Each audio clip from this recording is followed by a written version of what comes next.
Hello. Hello. Garrick, I don't know. We can't hear y'all. I don't know if you've unmuted or.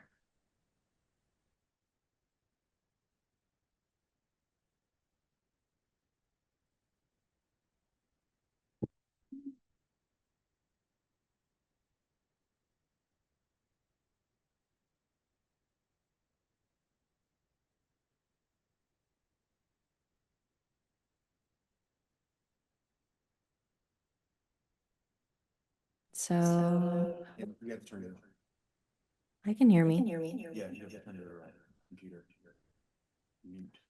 Mute. Great.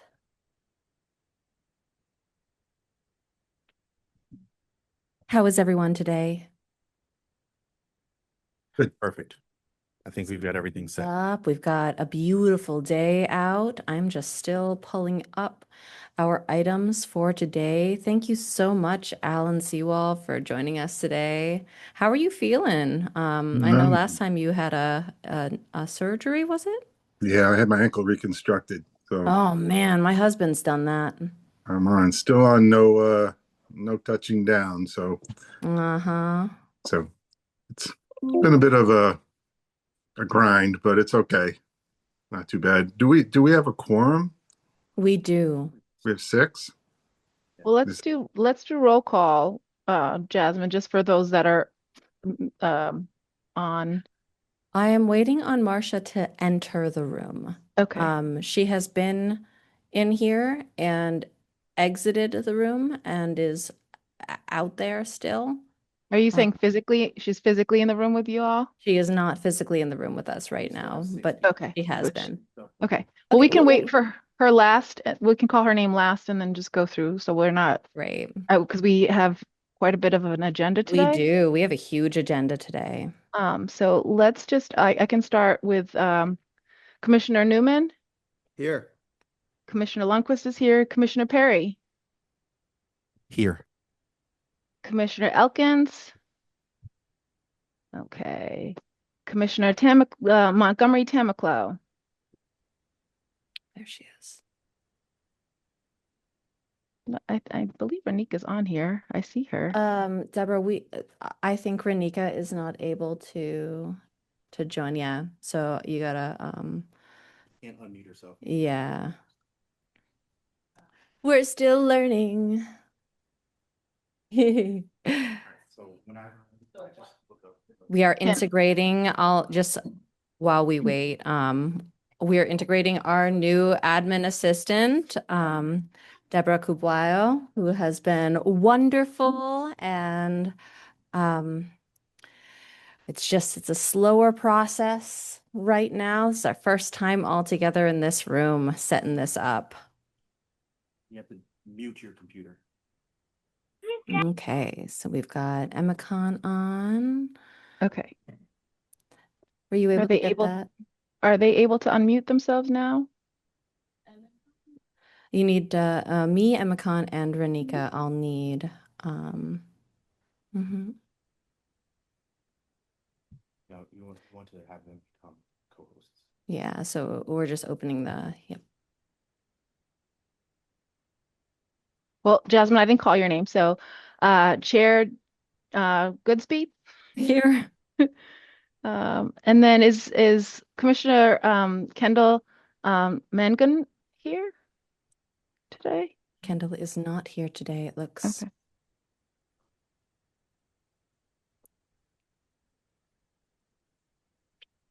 Yay, Renika's in. Okay. Renika, you should be able to. Commissioner Yeah, Montgomery Timmerclow. here I can unmute myself now. Okay, perfect. Commissioner Sudan. Present. Awesome. And Commissioner Morris? Yeah. Okay. We have quorum. Yay. Hmm.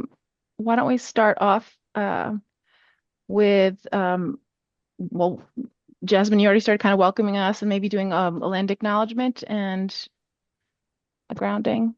Yeah. I am coming in today with the the knowing that it is the National Day for missing and murdered Indigenous women, and holding the weight of that and the lack of responsiveness through the government to address this very serious problem as more and more of our people go missing and end up in landfills or all that. Yeah, someone's got a. Someone's computer volume is.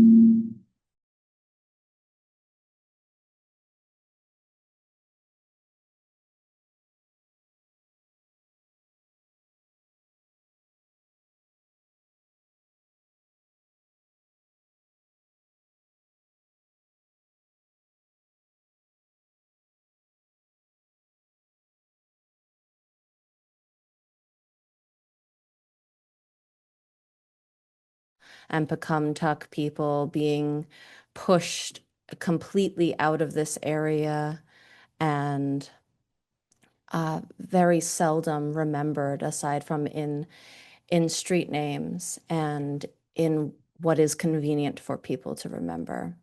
So just holding the weight of that today as we come into this discussion on reparations and what it means to do reparative work, and reminding everyone that we are all here together.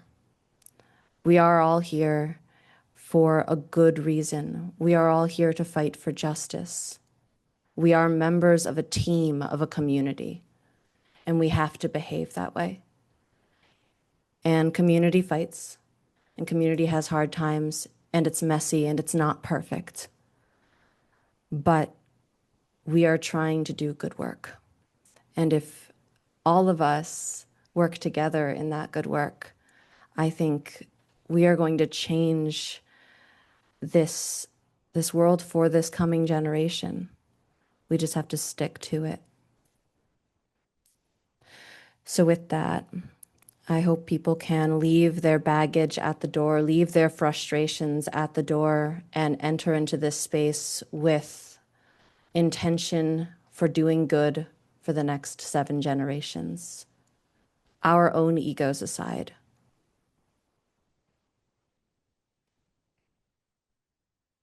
So I'll end that there.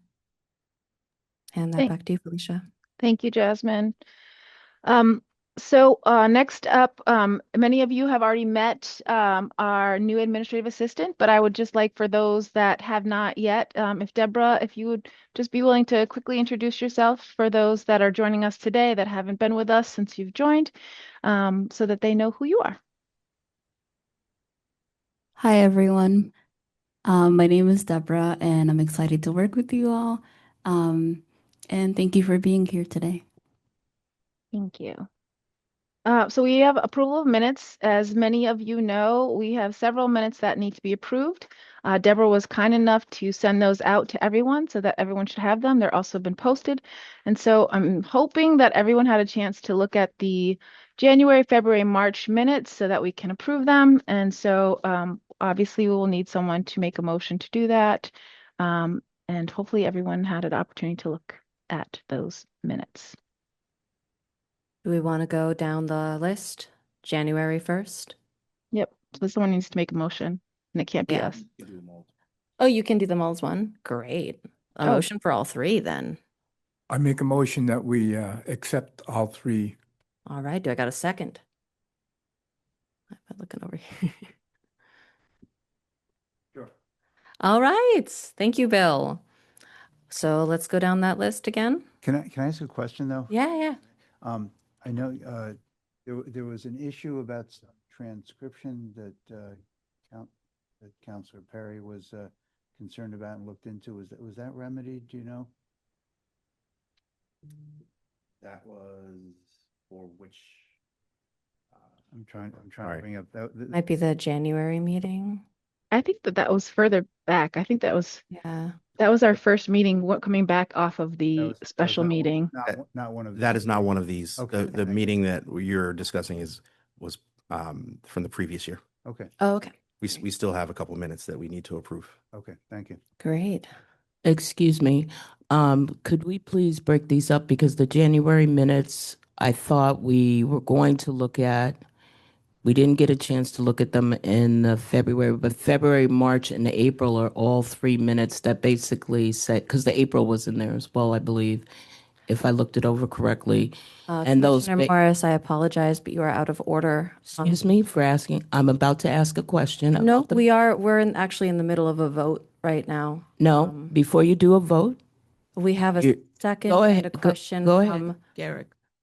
There's, Yeah, so putting the motion on the floor opens it up for discussion. thank you. So there are two people made a motion, so now we're in the discussion. Oh, Before we okay. take a vote. Before we take a vote. Okay. And please stop talking to me like I'm a child. I don't appreciate it. I was following the process. So what I was saying was that the last 3 minutes, the April, the March, if you go back, the April, the March, and the February are basically 3 sets of notes that say we did not meet because we did not have quorum. So it's easy to let those notes go right through because we all know that. But what I was concerned with was, or it might be the March 12th meeting, that special meeting that nobody showed up to. So I think we should get those set of notes. We can just easily let those go right through because we know that. So, and then separate out the notes where they're actual notes where we met. That's all I was trying to ask for.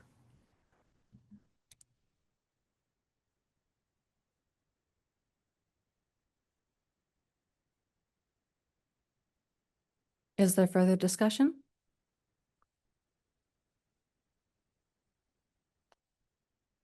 So there's a motion on the floor. Would the people who made the motion be amenable to that? You would have to change the motion if you want to separate them out.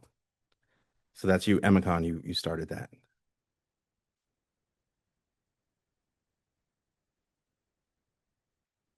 Could you repeat that?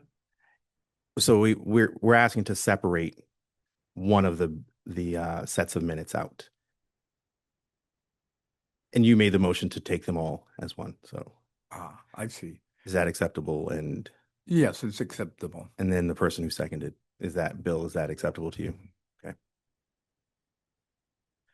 And then chairs, you would then separate the two. So we would have the discussion about the one that Commissioner Morris wants to talk about, and then we can vote on that, and then we vote on the other ones as a package.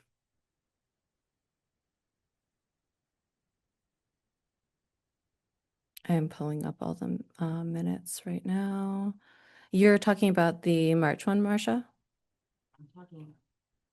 I'm speaking about all the meetings that did not go forward because we did not have quorum. There should be, I believe, 3 or 4 of them.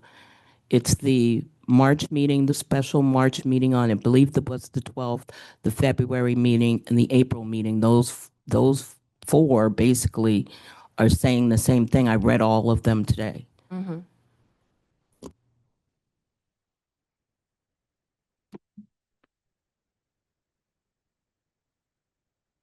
Question. Shouldn't we be discussing the meeting that did happen and that we do have? Yeah, that's what I thought we were doing. Okay, so we didn't meet for those ones. I'm trying to open the one that has any kind of minutes.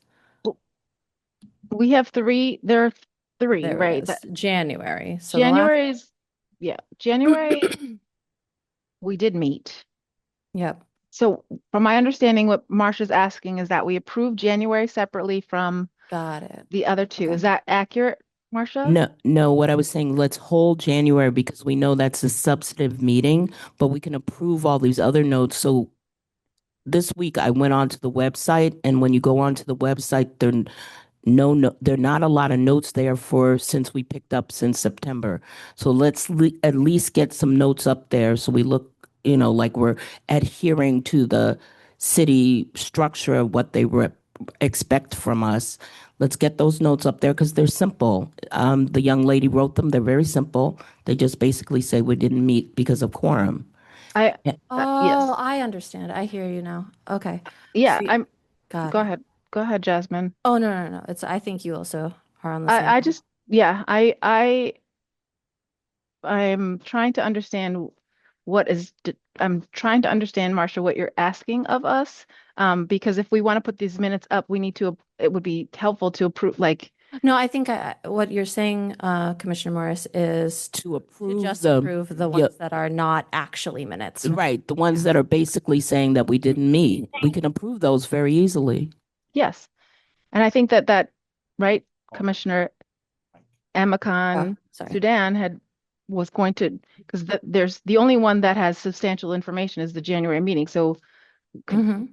those minutes, And those are, I was gonna say that we should do them in chronological order, which would be the January meeting. That's fine. The January meeting, we should review it because we haven't met in so long. That's why I'm like, Oh, instead of holding us up around that, let's but get at people, those meetings so we know no matter what, those meeting notes are done, approved. She can put them up. We are adhering to the processes. That's all I'm saying. yes. If So, I'd been given the chance to say that, yes. I also see Renika's hand up, so I want to acknowledge Renika, Commissioner Temiclo. Yeah, so I was gonna vote no on all of these because I didn't have a chance to review them because I just got them today, except for the ones that said no, that said that we didn't meet. So if we separate them out, we can get the meeting notes up, and then we can and then we can hold the January meeting notes until we have a time to actually review them. Okay. So what I'm hearing from folks is that they would like to instead of as a clump, they'd like an amendment to that motion for Emicon to change that to each one. So starting off with January approval. Is that accurate? If we're talking about doing it in chronological order, it's accurate. Okay. Emicon, Commissioner Sudan, can you please amend your motion so that we can move forward with approving January's meeting minutes? I make a motion to approve the minutes in a chronological order, starting with January. okay. Someone needs to second it. Okay, Bill wants to second that. Okay. Okay. so discussion is open. I agree with Renika. We just got the notes today. All these notes came in today. So realistically, all I could read today were the ones that were easy to get through. So I'm happy to do February through April, but I would like time to review the January notes. And we should review it anyway because we haven't met in months. So that's why I was opposed to that motion. Okay. Heard. Okay, let's take a vote on January meeting minutes. I will go down the line to confirm. So we'll start off with Commissioner Goodspeed. I approve. Okay. Commissioner Lundquist, which is me, I approve. Commissioner Morris. No. Commissioner Newman. Yes. Commissioner Perry. Yes. Commissioner Sudan. Approve. Commissioner Montgomery Tamaclo. No. All right. We have 1, 2, 3, 4, 5 out of 7. It is approved. Can I just make a point? Mhm. So just because and this is great because Solicitor Seawald is here. He's going to walk us through how Yeah. this work.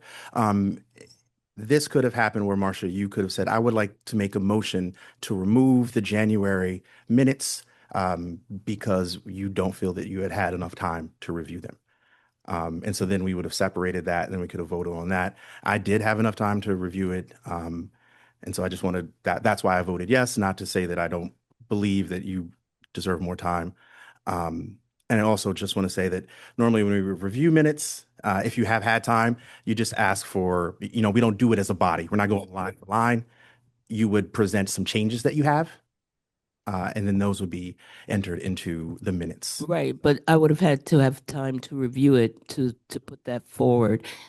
I think for me, the big issue is we haven't met in so long. It would be good if we refreshed ourselves on what happened in the January meeting, not to go through it line for line, but hey, let's remind ourselves, this is what we got accomplished. This is what we said we were going to do, et cetera, et cetera.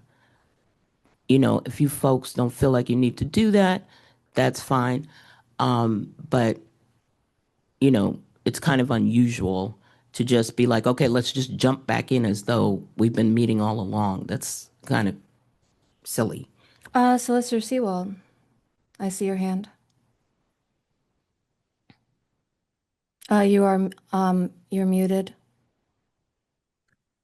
I just want to, I want to jump in here, not for anything substantive, but I can't hear Bill. And I don't know if anybody else who's remote can hear Bill.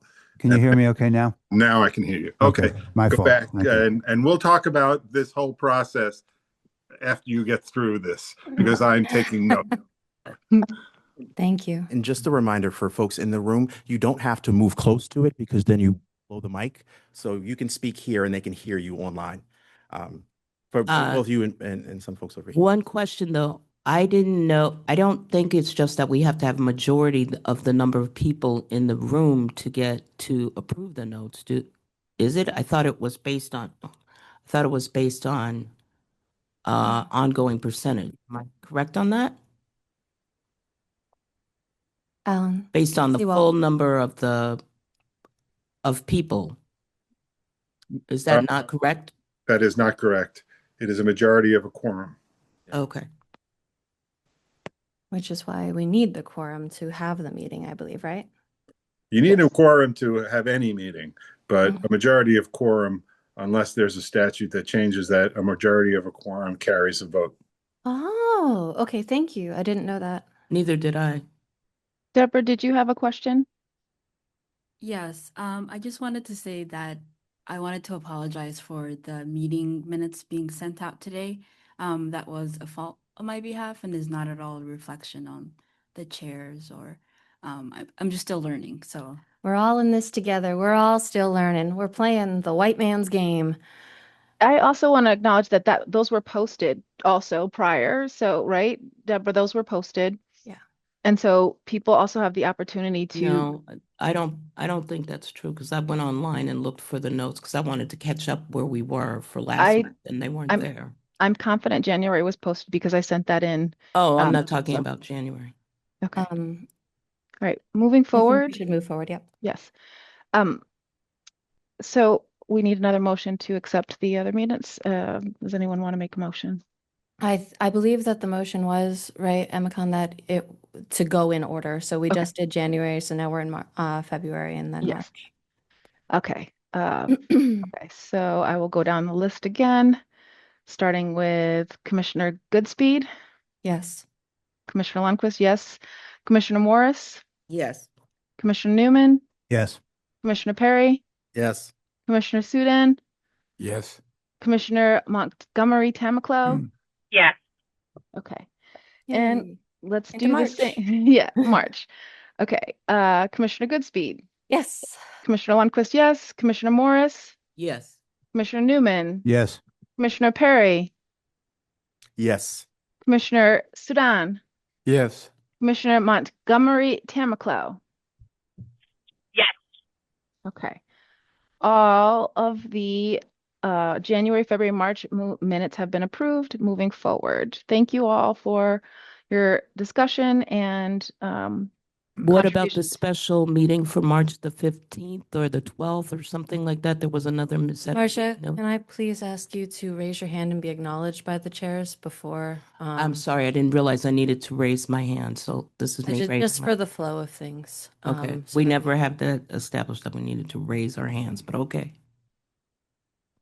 I'm just asking in order to be acknowledged before speaking, just so we can continue to flow. Felicia, if you would Marcia. continue what you were saying. Yeah, and I then- was yep. To answer your question, Commissioner Morris, Deborah is working on those. We have those transcripts and is working on those other minutes. And so as soon as we can get them up, we will put them on our agenda to be approved. Okay, moving forward, we want to open up the open comment, public comment. I'm getting shakes of heads over here. All right. No public Okay. comment. Andrea Reber, You have to ask him. I see you there. I can. I have. Oh, how do I do that? I don't think I am a co-host yet. Oh, you should. I know because I still can't turn on my. Yeah, so that's all right. Felicia, would you? I also don't have access to be able to unmute. We're or- all learning. Andrea, I just asked you to unmute.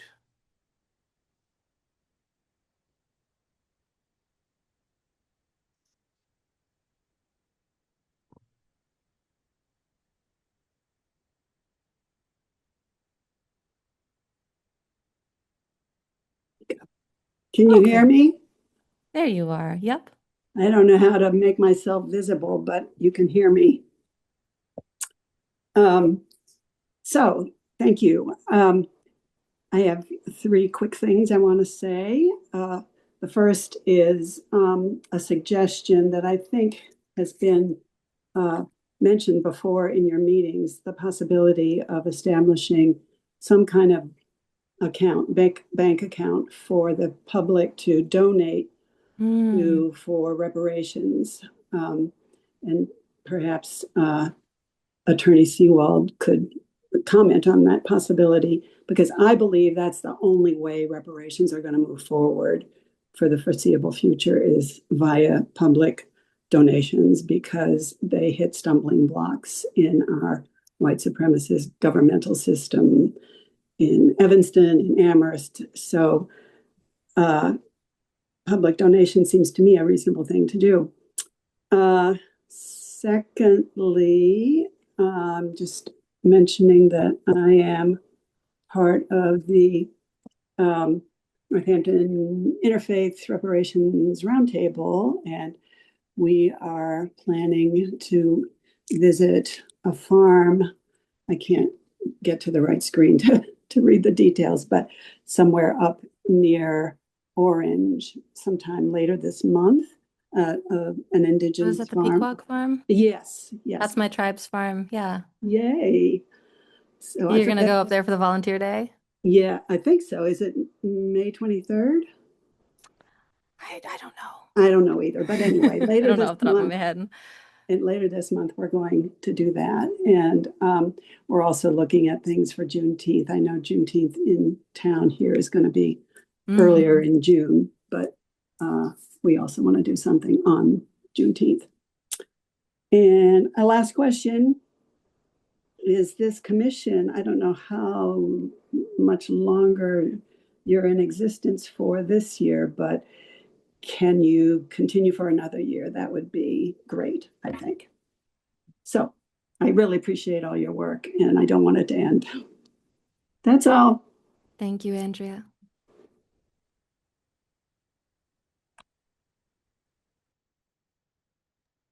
Is there anyone else from public comment?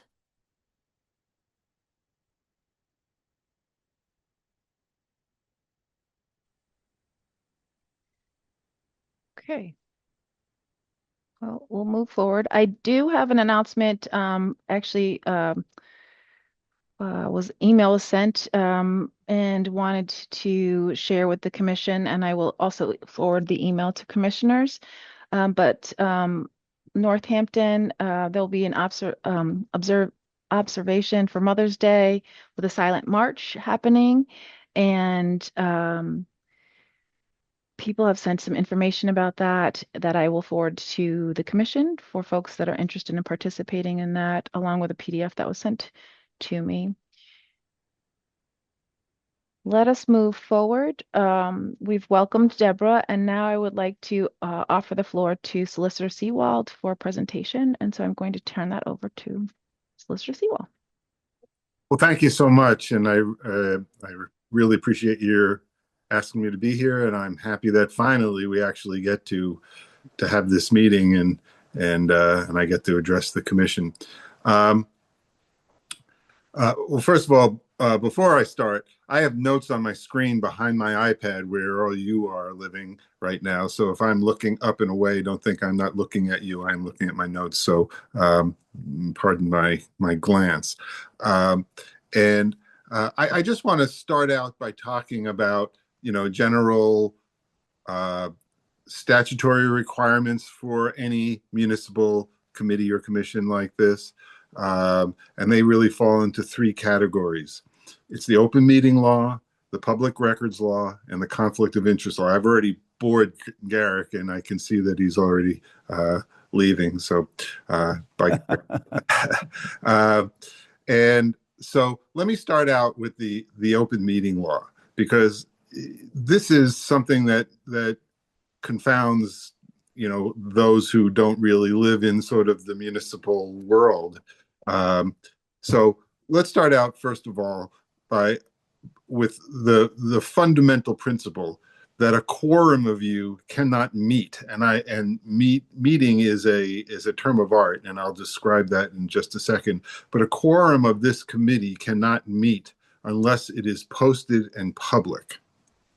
So one of the difficulties we have with this commission is that its charge is between 9, if I remember correctly, between 9 and 11 members.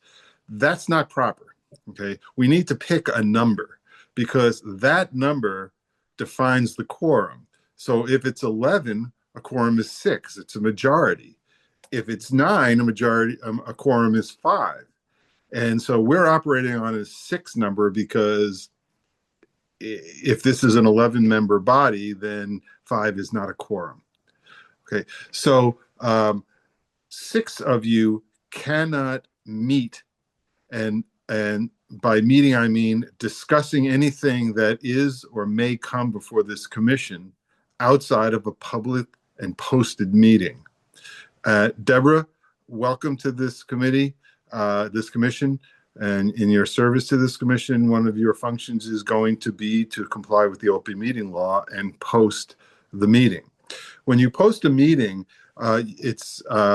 you post the items. It's often called an agenda. It's really not an agenda. It's simply the items that the chairs anticipate will be discussed at the meeting.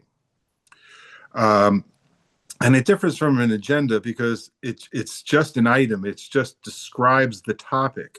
It doesn't go into any more detail than that. It doesn't have to go into any more detail than that. And in Northampton, we've had a custom of doing more than that. And there's nothing wrong with doing more than that. For instance, in Northampton, we have a custom of attaching to the agenda documents that are relevant to the item that's going to be discussed. We don't have to do that in order to post a meeting, but it's a good thing to do to give people, I'm not talking about commissioners, I'm talking about the public, the opportunity to see these documents before you start referring to them and use them in your deliberations. So the first thing is 6 cannot meet without a posted notice with an agenda of items, I'll call it that. A trap for the unwary. If 3 of you meet and discuss commission business, that's fine. But if one of you then goes and meets with another 3 on the same topic, that's a serial communication, and it constitutes a meeting, and it constitutes a violation of the open meeting law. So you have to be very careful about serial conversations among commission members. So just be aware of that.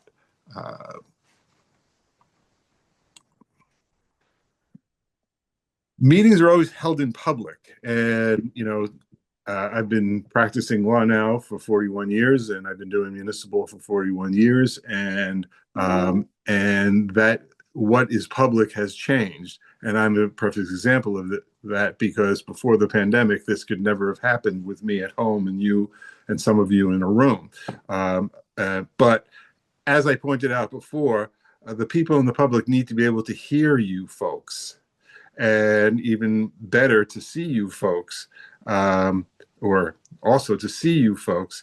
And when I couldn't hear Bill, that was potentially going to be an open meeting law violation, because I couldn't hear what Bill was saying.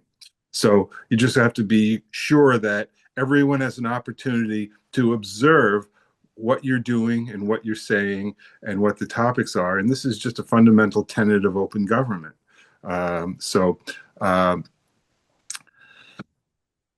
When you get an email from Deborah, and Deborah, I'm going to ask you to do this.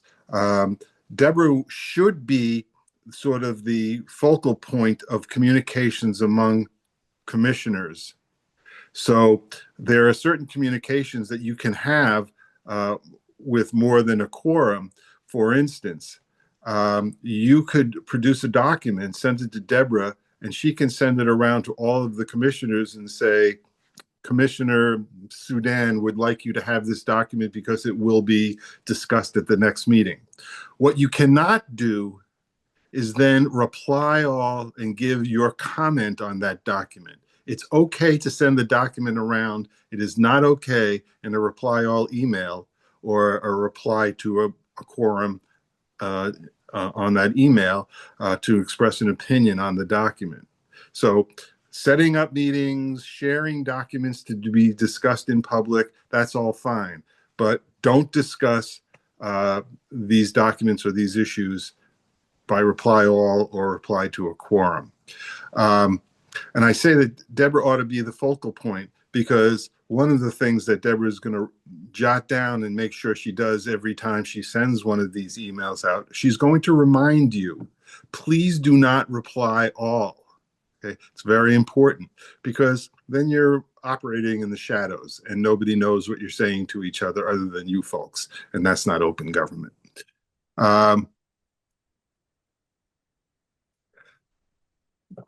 Don't come in with 6 sponsors of a measure to be acted upon by the commission.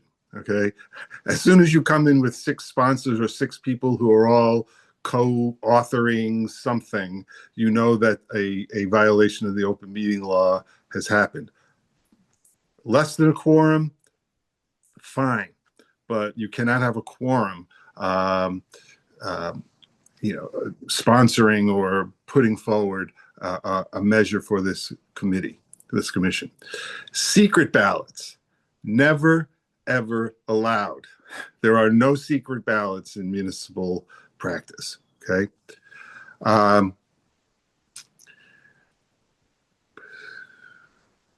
You will get, if you haven't already, you're probably going to get an open meeting law certification. If you haven't gotten that yet, you should. And if not, you should talk to the city clerk about that.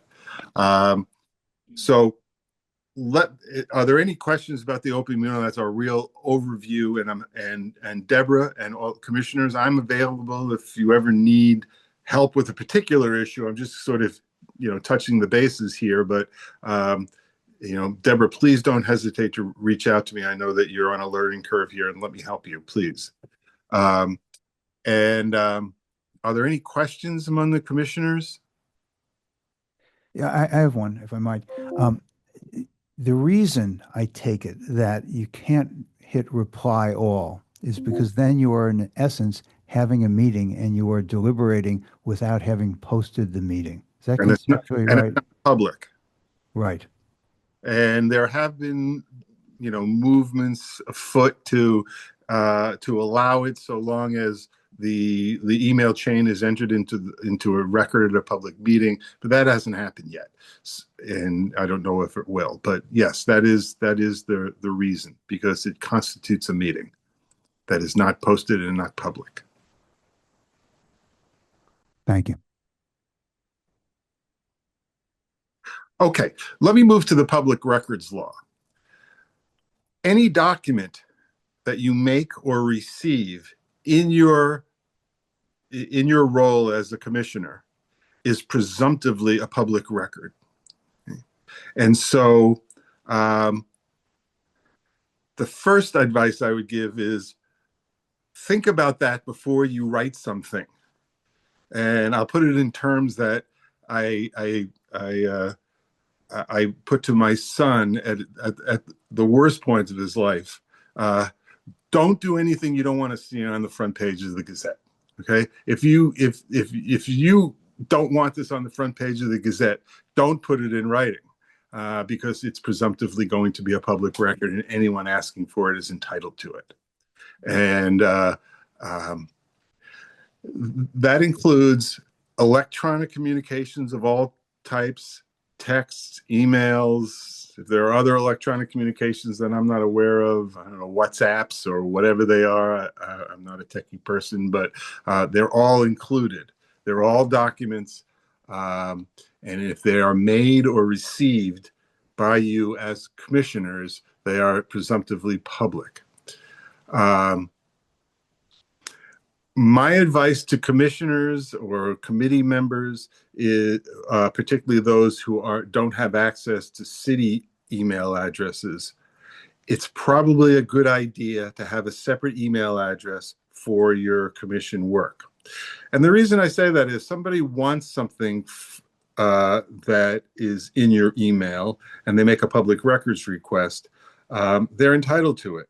And this is very, very rarely the case. But there are situations where others, particularly in a lawsuit over public records, could look through your email to see whether there are emails that you haven't disclosed, particularly if they have a basis for believing the email or exists and you haven't produced it. The supervisor of public records office doesn't do this often, but can if there's a reason to believe you're withholding records. So if you don't want people traipsing through your personal email, then it might be a good idea to have a separate email address for your commission work. The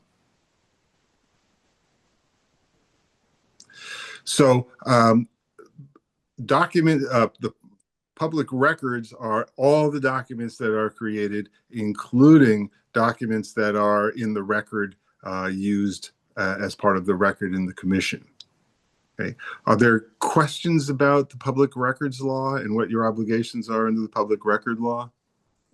Is the expectation that the public record, you can call and request it, or do you have to put it in writing if you want something from us or from anybody in the city, actually? So there are records access officers. The city clerk is a record access is the main record access officer, and many public records requests go directly to her, and she distributes them to whatever board or committee or commission is involved, or whoever is involved, even if it's in the executive offices. So that's a possibility. I have to go back and look whether someone can come to the clerk's office counter and ask for records. Obviously, she wouldn't necessarily have your records, but I believe oral requests are permitted.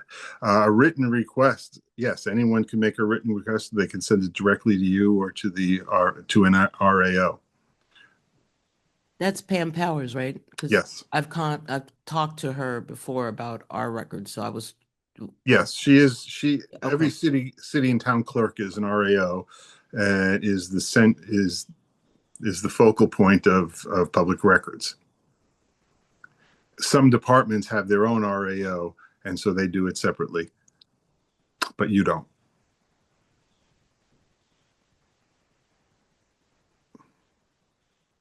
Questions? Okay, the last one is conflict of interests, and let me just say, first of all, the supervisor of records and the attorney general's office, they want compliance. They're not really looking to make your life miserable. They just want you to comply. The State Ethics Commission is slightly different in this regard. They take it very seriously when you act on a matter in which you have a conflict. And how do conflicts arise? Well, I don't think that that there's a great likelihood, in the short term for you to have serious conflicts, because serious conflicts require that you, one of your immediate family members, your employer, someone you're negotiating with for employment, has a financial interest in the matter that is before the commission. If you or any immediate family member or your employer has a financial interest in anything you guys are doing, please contact me. I am always available to deal with conflicts because they do have the potential for real penalties. So, and you can get your opinion from me, or you can go straight to the State Ethics Commission. There are differences on how they are dealt with. The Ethics Commission will take longer, and sometimes they're public. My opinions will be directly to you, but I have to caution you that if you're going to seek an opinion from the State Ethics Commission, seek the opinion before you participate. Because if you call them and tell them you have participated, you're not going to a lawyer for advice. You're going to the enforcement division. And please stay out of the enforcement division. You don't want to be there. And so if you ever get an inkling that you, an immediate family member, your employer, or someone you are negotiating with for employment has a financial interest in anything that goes on at this commission, please call me. I can't urge you strongly enough to do that. Excuse me. I was directed by the clerk's office to call the state ethics department. When it came up, we were doing our first big event, and we wanted to know about whether they wanted to pay community members to come to the event and to present. And so I was directed to the ethics department. I had to call them. I had to wait. The lawyer had to call me back. I had to tell her what was going on. Then she had to call me back. So, but that's where I think it was Pam at the time. I don't remember, but that's where I was directed to for that kind of thing. It's perfectly Fine. appropriate to call the State Ethics Commission. As I indicated, they're not as they're not built for speed. They have lawyers on call every day, and they will get back to you, and they're very helpful so long as you haven't already violated the law. Commissioner Goodspeed, do you have a question? So going back to that statement you made about if there's a financial interest, does that mean if we do donations and someone in our family donates to this commission, is that a problem? It's not a problem. Okay. Because the financial interest, plus or minus, that's a voluntary donation. It's not a financial interest. Financial interests come up if if you're doing this and you're expecting your parents to get reparations, we need to talk about it, or someone in your immediate family. These things have to be disclosed and they need to be dealt with. So just be wary. I mean, I doubt in your early work here you're going to run into a financial interest, but you may. And so I just want you to be sensitive to that. Can I use an example, Solicitor Seawall, that may have, for example, if commissioners wanted to travel to a conference that was on reparations and they wanted to use funding through the commission to support them in that, would that be a conflict of interest? No. Okay. Because they're doing commission work and it's the commission supporting the commission's work. Mm-hmm. That's not a personal financial interest.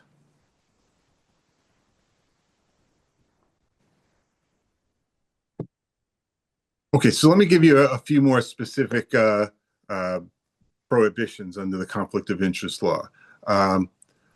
No one could give you anything at all in order for you to do your work. No quid pro quo, regardless of how insignificant the public action is that you're taking or how small the quote unquote payment is. Okay, even if it's not a quid pro quo, you cannot accept anything of value as a public official, which has been pegged at $50. So if somebody wants to thank you for being a commissioner and take you to the Celtics game, you have to pay for your ticket. You cannot accept that as, you know, for doing your work as a commissioner, or as a thank you for doing your work as a commissioner.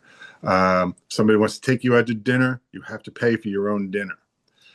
Nothing over $50 is allowed as sort of a gratuity. And obviously you just can't self-deal. You can't act in a way that enriches you, or in a way that prevents you from being harmed financially. So those are anytime you participate in something that you can foresee has a potential financial impact on you, plus or minus, please call me before you do anything. Okay, those are generally. I see Garrick's hand. Sorry. That's me. So let's just see. Well, I was Yes. just wanted to make it clear for the record that that counts serially as well. So if someone, for instance, is like, oh, I'm going to $20 is the meal, that's below that, but that it counts. So if you can't go to 4 dinners for $20 a piece, that is in total, correct? That is correct. Okay. If any of you hold contracts with the city in your private life, please let me know, because there are special rules around that. I don't know if any of you other than Bill are attorneys, but representing others before the city, in which the city has a direct and substantial interest, are limited under the conflict of interest law. Receiving compensation for a third party before the city in a matter in which the city has a direct and substantial interest are also prohibited. Use your common sense. Understand that when you are working on this, doing the work of this commission, the only thing that should be coming into your head when you're making the decisions for this commission is what is in the best interest of the commission and the city. Your personal interest, your family's personal interest, your employer's personal interest should never ever enter into those deliberations. So if you find something like that creeping in as you think about these things, please let me know, and I will help you. The last thing is fundraising. When I got to Northampton, I was amazed by how many public officials do fundraising, and there are rules around fundraising as a public official, and you know, we can talk about that. There are limits to what you can do in a manner that might appear to the person you're fundraising from to be coercive. If you are going to actually do fundraising, please let me know, even if it's not related to this commission. If you're out there raising money for any PR, and you're going to the constituents of this commission to raise money, it may feel coercive, and so just be sensitive to that. Questions? Other questions?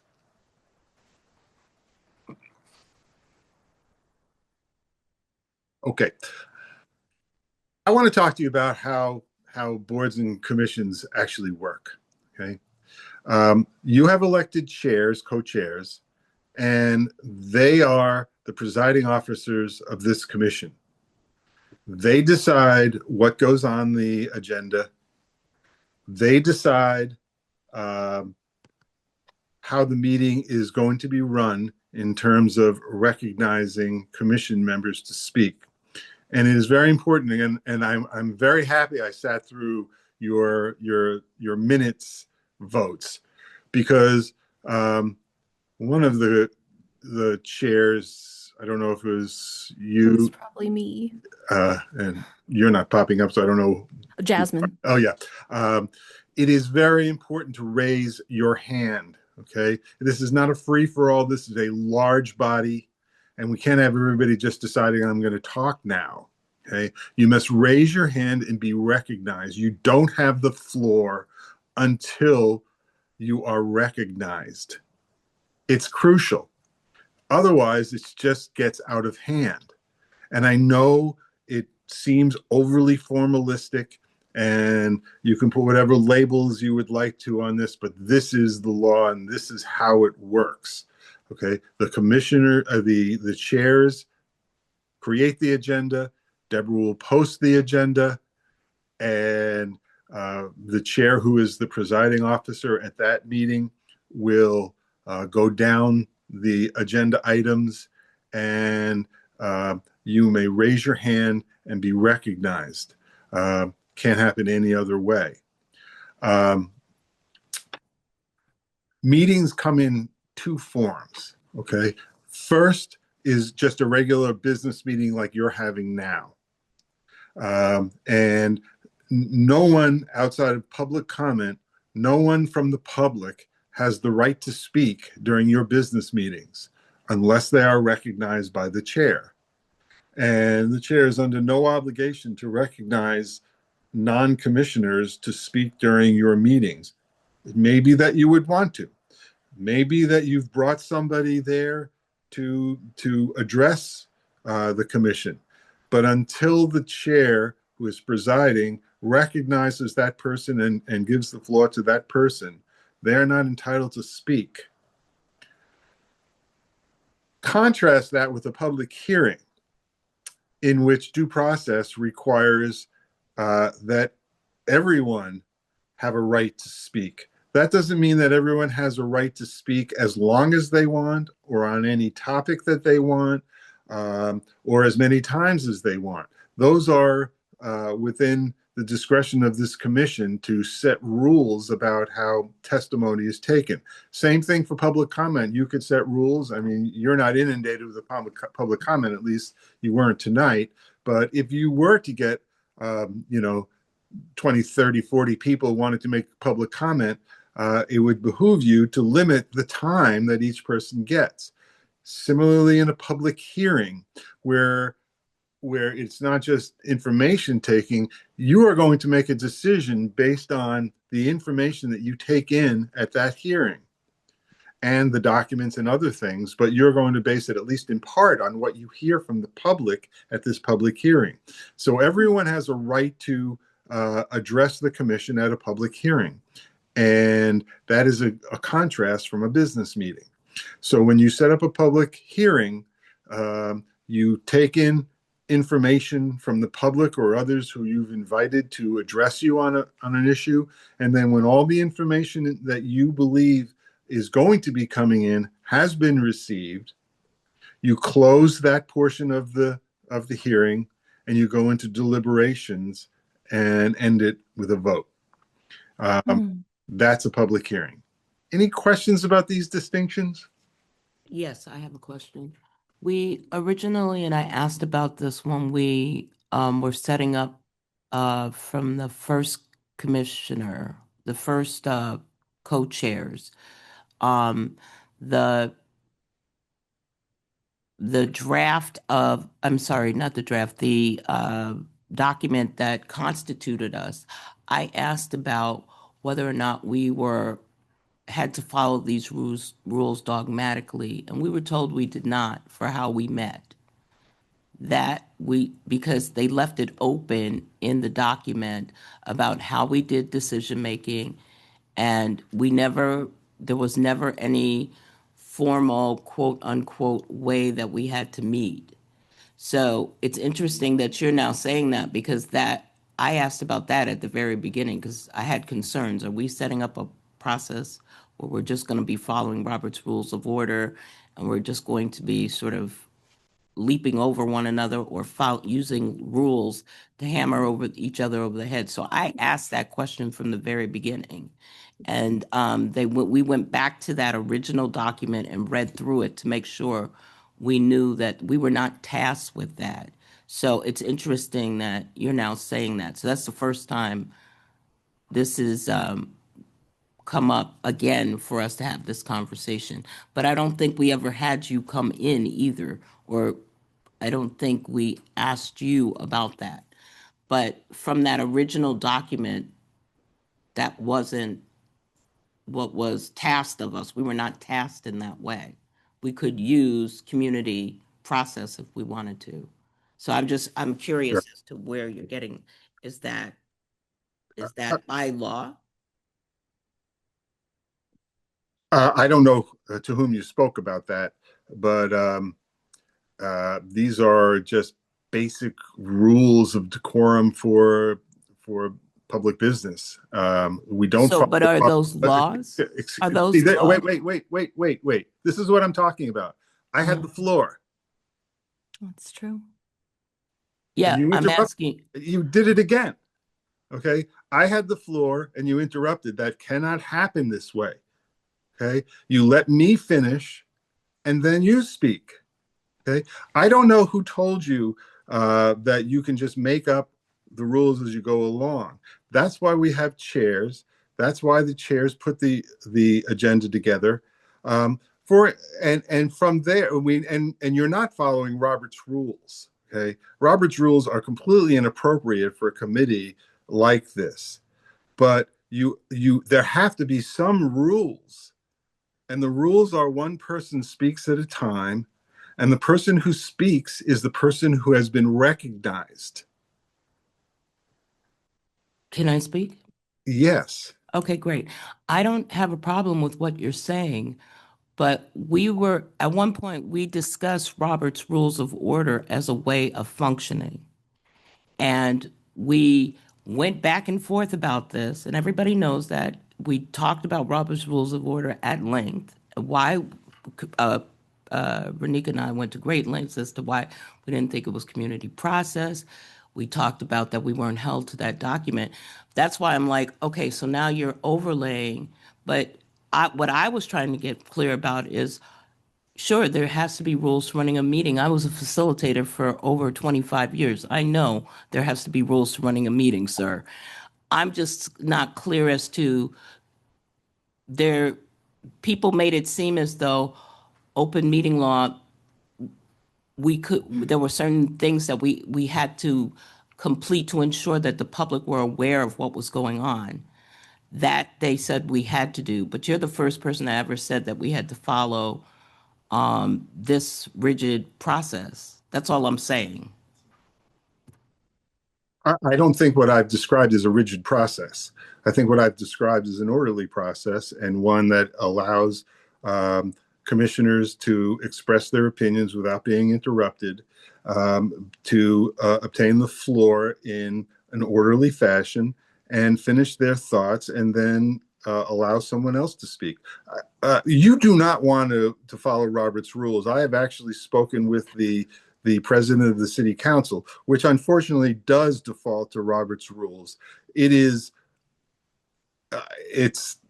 impenetrable at times, Robert's rules. There's no way that you would operate pursuant to anything close to as complicated as Robert's rules. All I'm saying is there needs to be an orderly process which starts with the chair creating an agenda, running a meeting, recognizing commissioners to speak, and allowing a commissioner to finish before recognizing someone else. And I don't think that those are very rigid rules, but I saw what was happening during your deliberations over the minutes, and it was happening because people were not putting their hand up and being recognized. And so that's all I'm suggesting, is that we wait for the chair to recognize us. And you notice that when I was having the issue with Bill not being able to be heard, I raised my hand and I got recognized. That's all I'm asking you to do, Commissioner. And I don't think it's overly rigid or formalistic. I just think that it's courteous and it's orderly. Thank you. I agree that it is an orderly thing. It means that that way we can respect all of each other, and we can respect each other when we're in these meetings. And so on that, Vernika, I do see your hand. And I think we should move from this conversation soon so that we can get to other agenda items. But I see you, Vernika. So I think the issue is conflating the law that the chair sets the agenda with the process.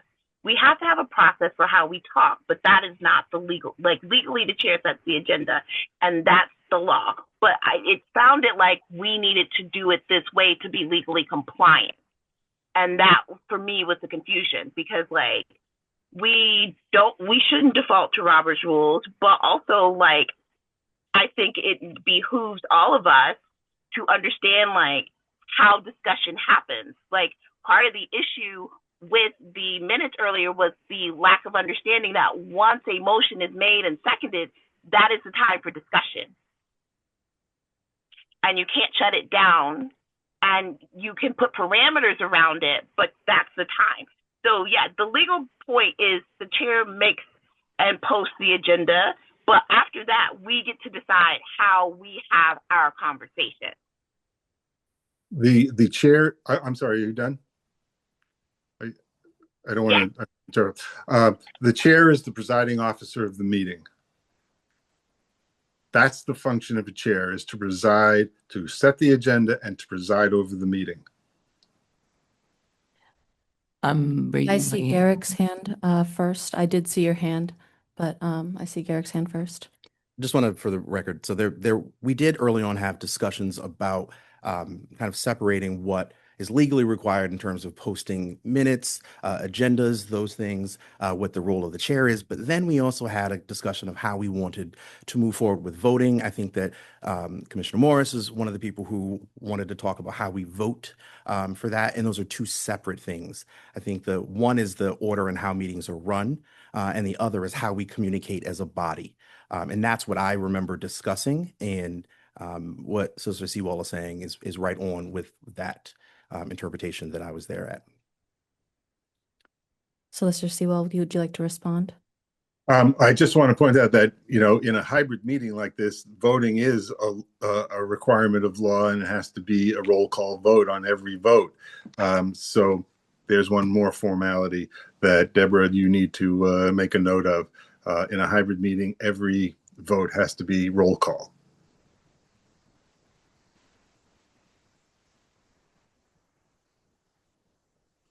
Marcia. Yeah, I don't have a problem with us coming up with guidelines for how we run the meeting. Where I'm having an issue with is, and my understanding, having run community meetings, both for government and for non-government, the chairs are facilitating the commissioners and getting information for them for what goes on to a meeting. It's not that the chairs are keeping out items that if a commissioner wants to put it forward, or the chairs are regulating a meeting or manipulating a meeting to get things and to manage things so that other items can't come in. That I just want to get clear about that, because the way you just said that, sir, I can't remember your name, I'm sorry, Perceval, it makes it seem as though the chairs are deciding items in and items out, and they can like literally just keep items off the agenda if a commissioner is bringing forward that item. So I'd like some clarity about that. No commissioner has the right to insist that something get on the agenda. The chair is and that's one of the functions of electing a chair, is to elect somebody to decide what gets on each agenda. Now, there should be a process by which the commission itself can vote. And I know that there was an item on the agenda for tonight, and I suspect on other meetings for commissioners to bring forward items that they would like to see on an agenda. And I don't know that, you know, I haven't heard from anyone that the chairs are wrongfully withholding things from an agenda. But, you know, for instance, a commissioner might want something on an agenda, and the chairs might decide that the agenda is too full. We're going to put that on a different agenda. That's a decision for the chair. And so the chair does decide what gets on the agenda. And if there is some sort of an abuse of that, we can deal with it. But that is not the default. The default is that the chairs decide what goes on the agenda, and then they preside over the meeting. So that's the important piece. I raised my hand. I think that's the important piece there. You said, oh, it may be, the agenda may be too full. Absolutely. That's professional. That would be professional courtesy. So I understand what you're saying. Thank you. You're welcome. Can I address anything else with the commission before I set you off to do your work? What you're actually here for. Thank you so much for inviting me. I really appreciate it. And again, Deborah, don't be a stranger, please. I'm available for you. And I know that this is a lot to take in, so please. Chairs, please contact me if you need to. Thank you, Solicitor Seawall, for taking the time out of your busy schedule. Anytime. Thank you. Bye-bye. Thank you. Bye. Well, we have a very full agenda, and we also have some guests that we made an exception to have at 6:30 to speak. So we will move forward with our agenda, and we'll have to cut some of the minutes down here, but we have the joint bill, the House Bill 1753. And so we'll open that up for discussion, and let's give that five minutes or so for discussion. And so opening up the floor for anyone that has. Bill?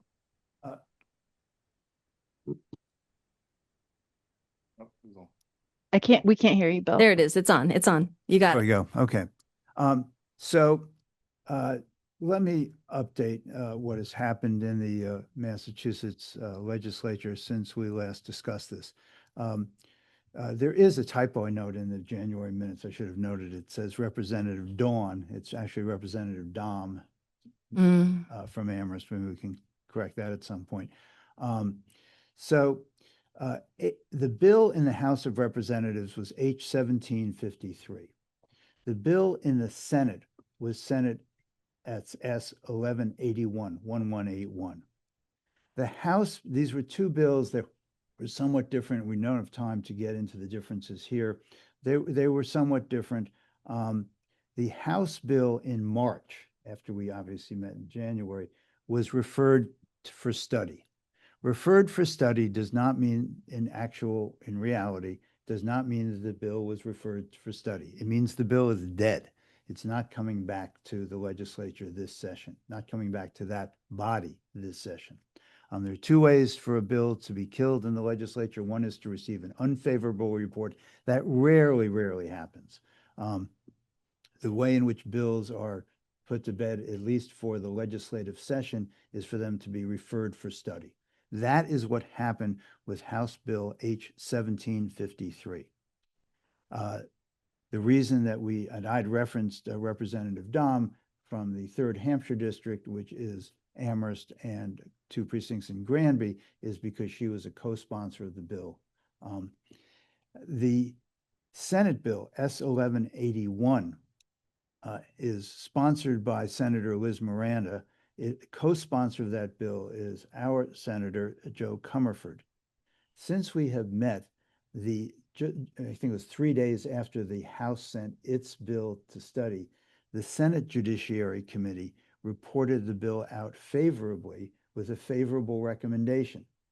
The next stop in the legislative process is for a bill to go to Ways and Means. So this bill has been referred to Senate Ways and Means. Senate Ways and Means can do a number of things. One is to ignore it. I don't mean to actually ignore it, but just to not take action on it. Another is the Senate Ways and Means could, in fact, report it favorably out to the legislature. And the legislature then could vote on this bill. S 1181 is a bill to create a commission for the study of reparations. It's not going to be taken up this week for sure. The Senate's going to work, it's going to vote on the Protect Act this week, and then it's going to take up the FY27 budget. So they're going to be busy, at least for some days. But this is not impossible that this goes through Ways and Means and that it gets to the Senate floor. If it should get to the Senate floor, it then actually can be referred to the House, notwithstanding that the House did not act favorably on its version of a reparations bill.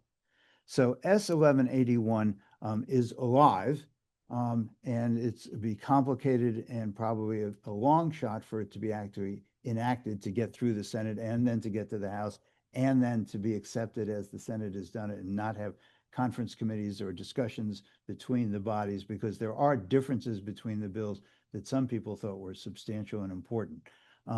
S 1181 is a bill that would create a commission, 15 members, 7 appointed by the governor, others by the Senate president and the House Speaker, 1 by the Attorney General, and have to come from the Civil Rights Division, and so on.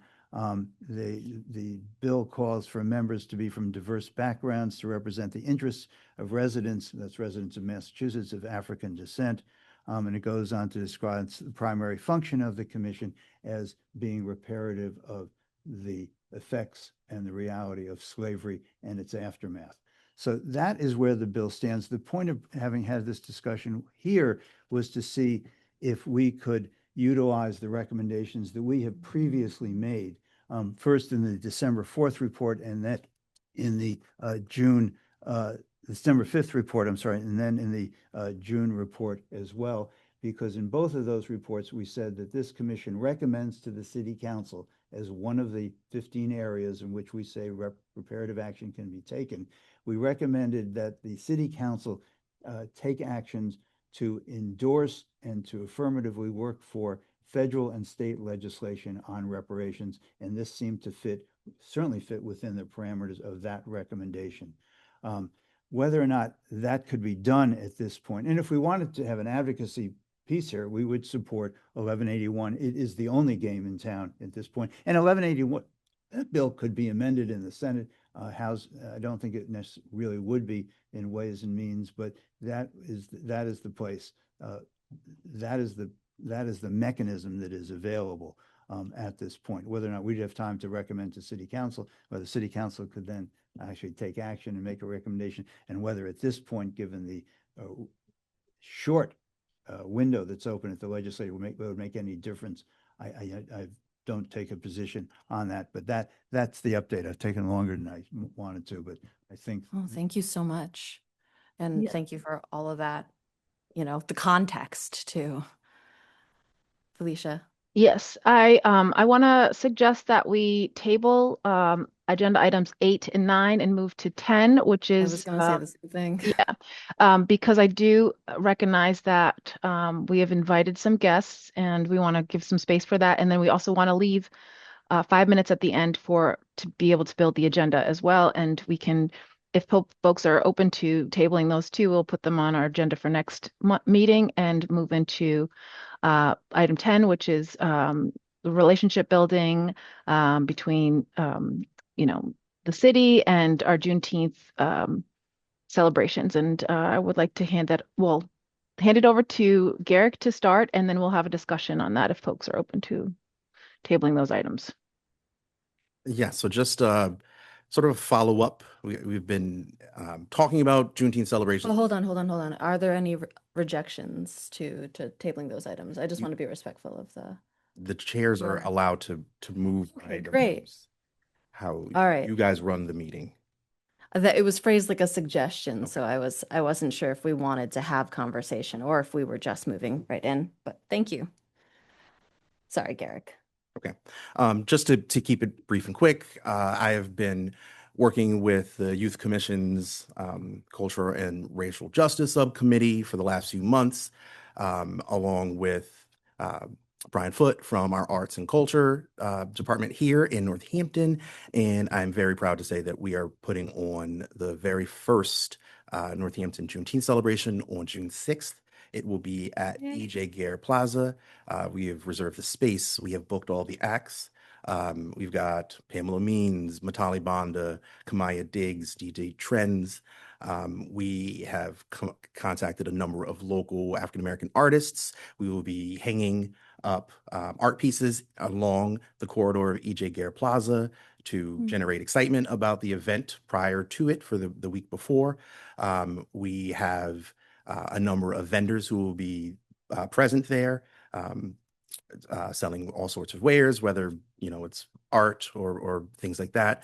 And we have partnered with some other local businesses. We've got provisions coming in to focus on Black-owned wineries and breweries. We are really excited. We have some announcements and promo material coming up soon that I think one of the asks will be for us as commissioners to put out that information. And we're actually also looking at continuing this past this year. We have already confirmed that some other stakeholders are willing for a multi-year presence with this. And really for all you here, I'm very proud to say that all of the people who have organized this event are African-American, other than Brian Foote, but he's allowed to come to the barbecue because he's cool like that and has really worked to help facilitate this, despite the fact that it was not in the budget for this year. He's moved around some funds. By establishing this event this year, we can now go back and have this put into a next year budget. So this is an example of some of the work that we talked about here in this commission of things that can really impact our community. And I've also been at the Human Rights Commission. They've had myself and Kendall Mangum be present to talk about this.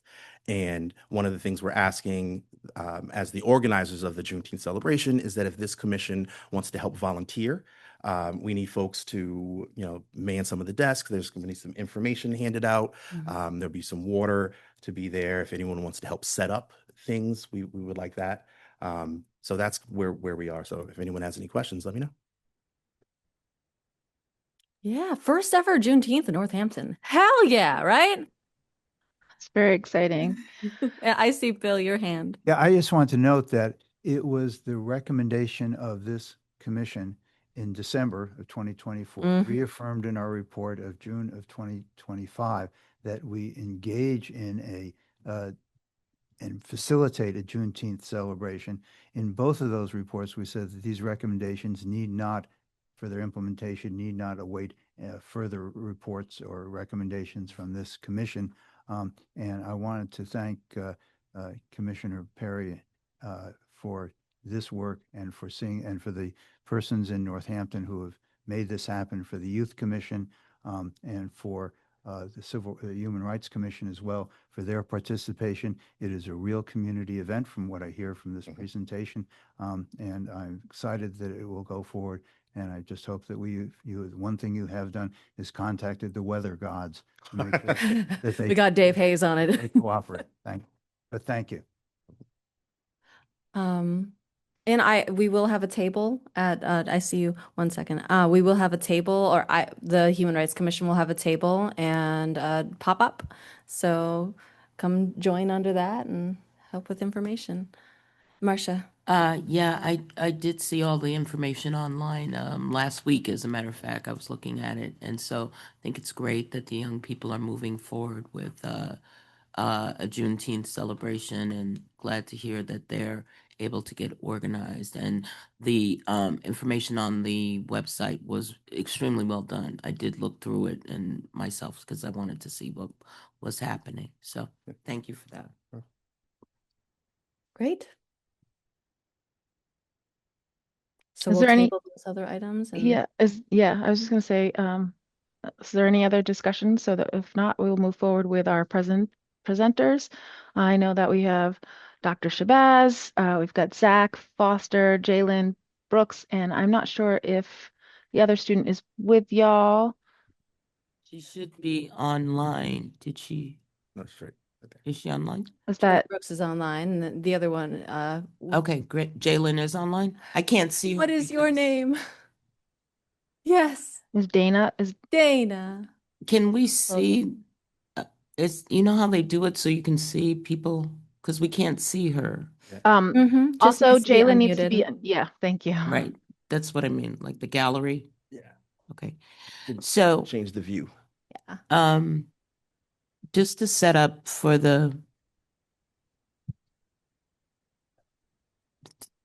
thank you, Deborah.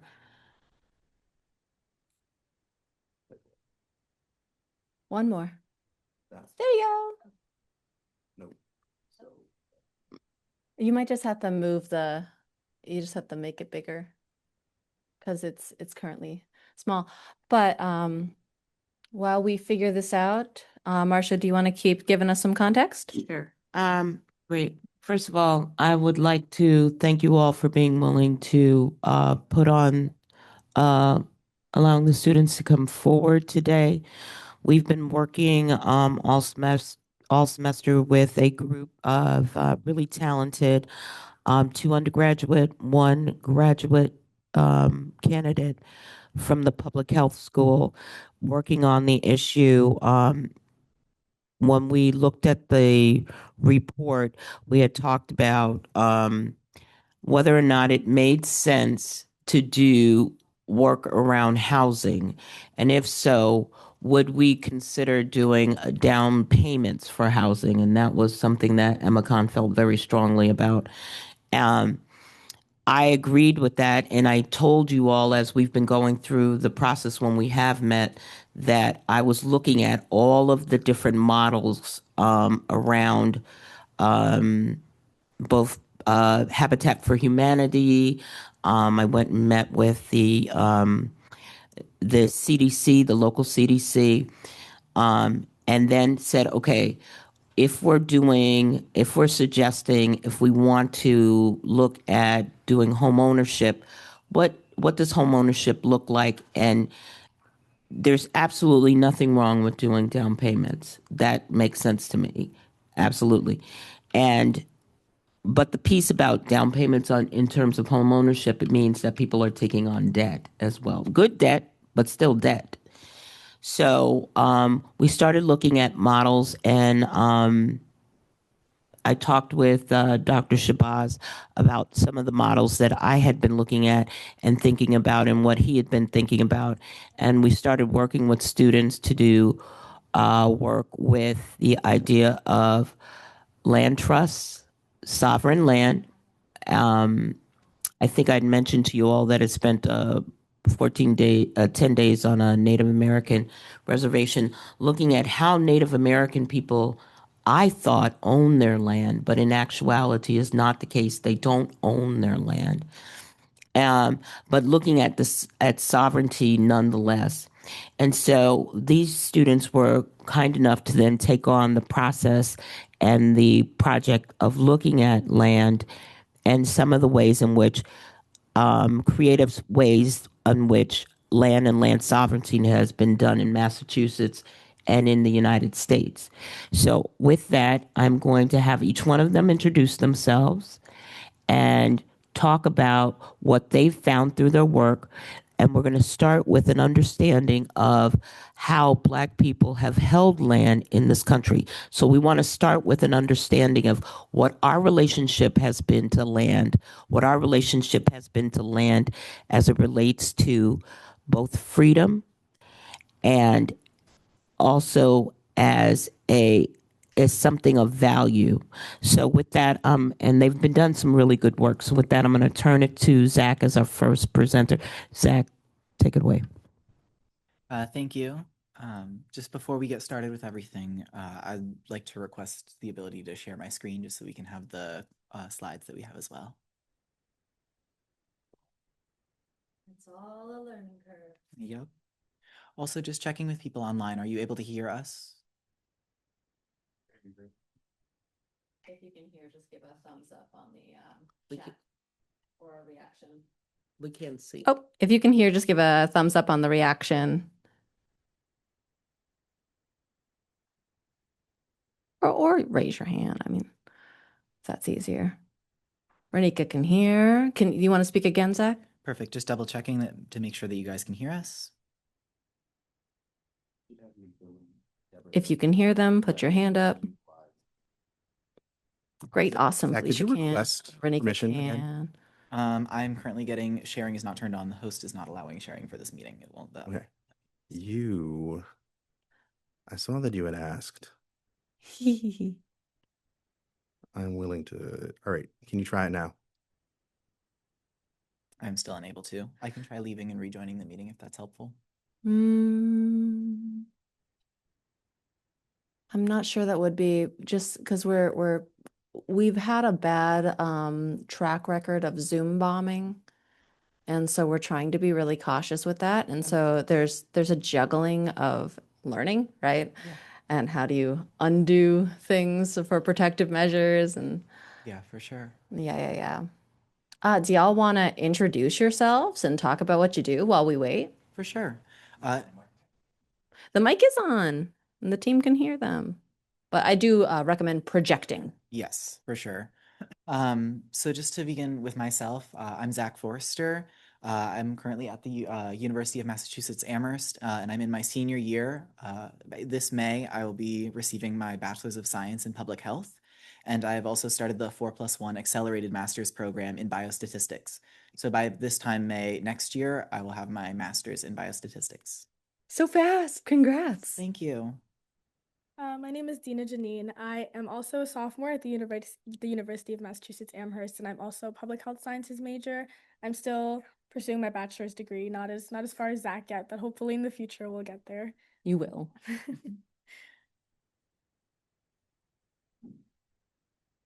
Thank you for coming. Jalen's online. And yeah, I think we're still working on it. And then make Jalen a co-host as well, please.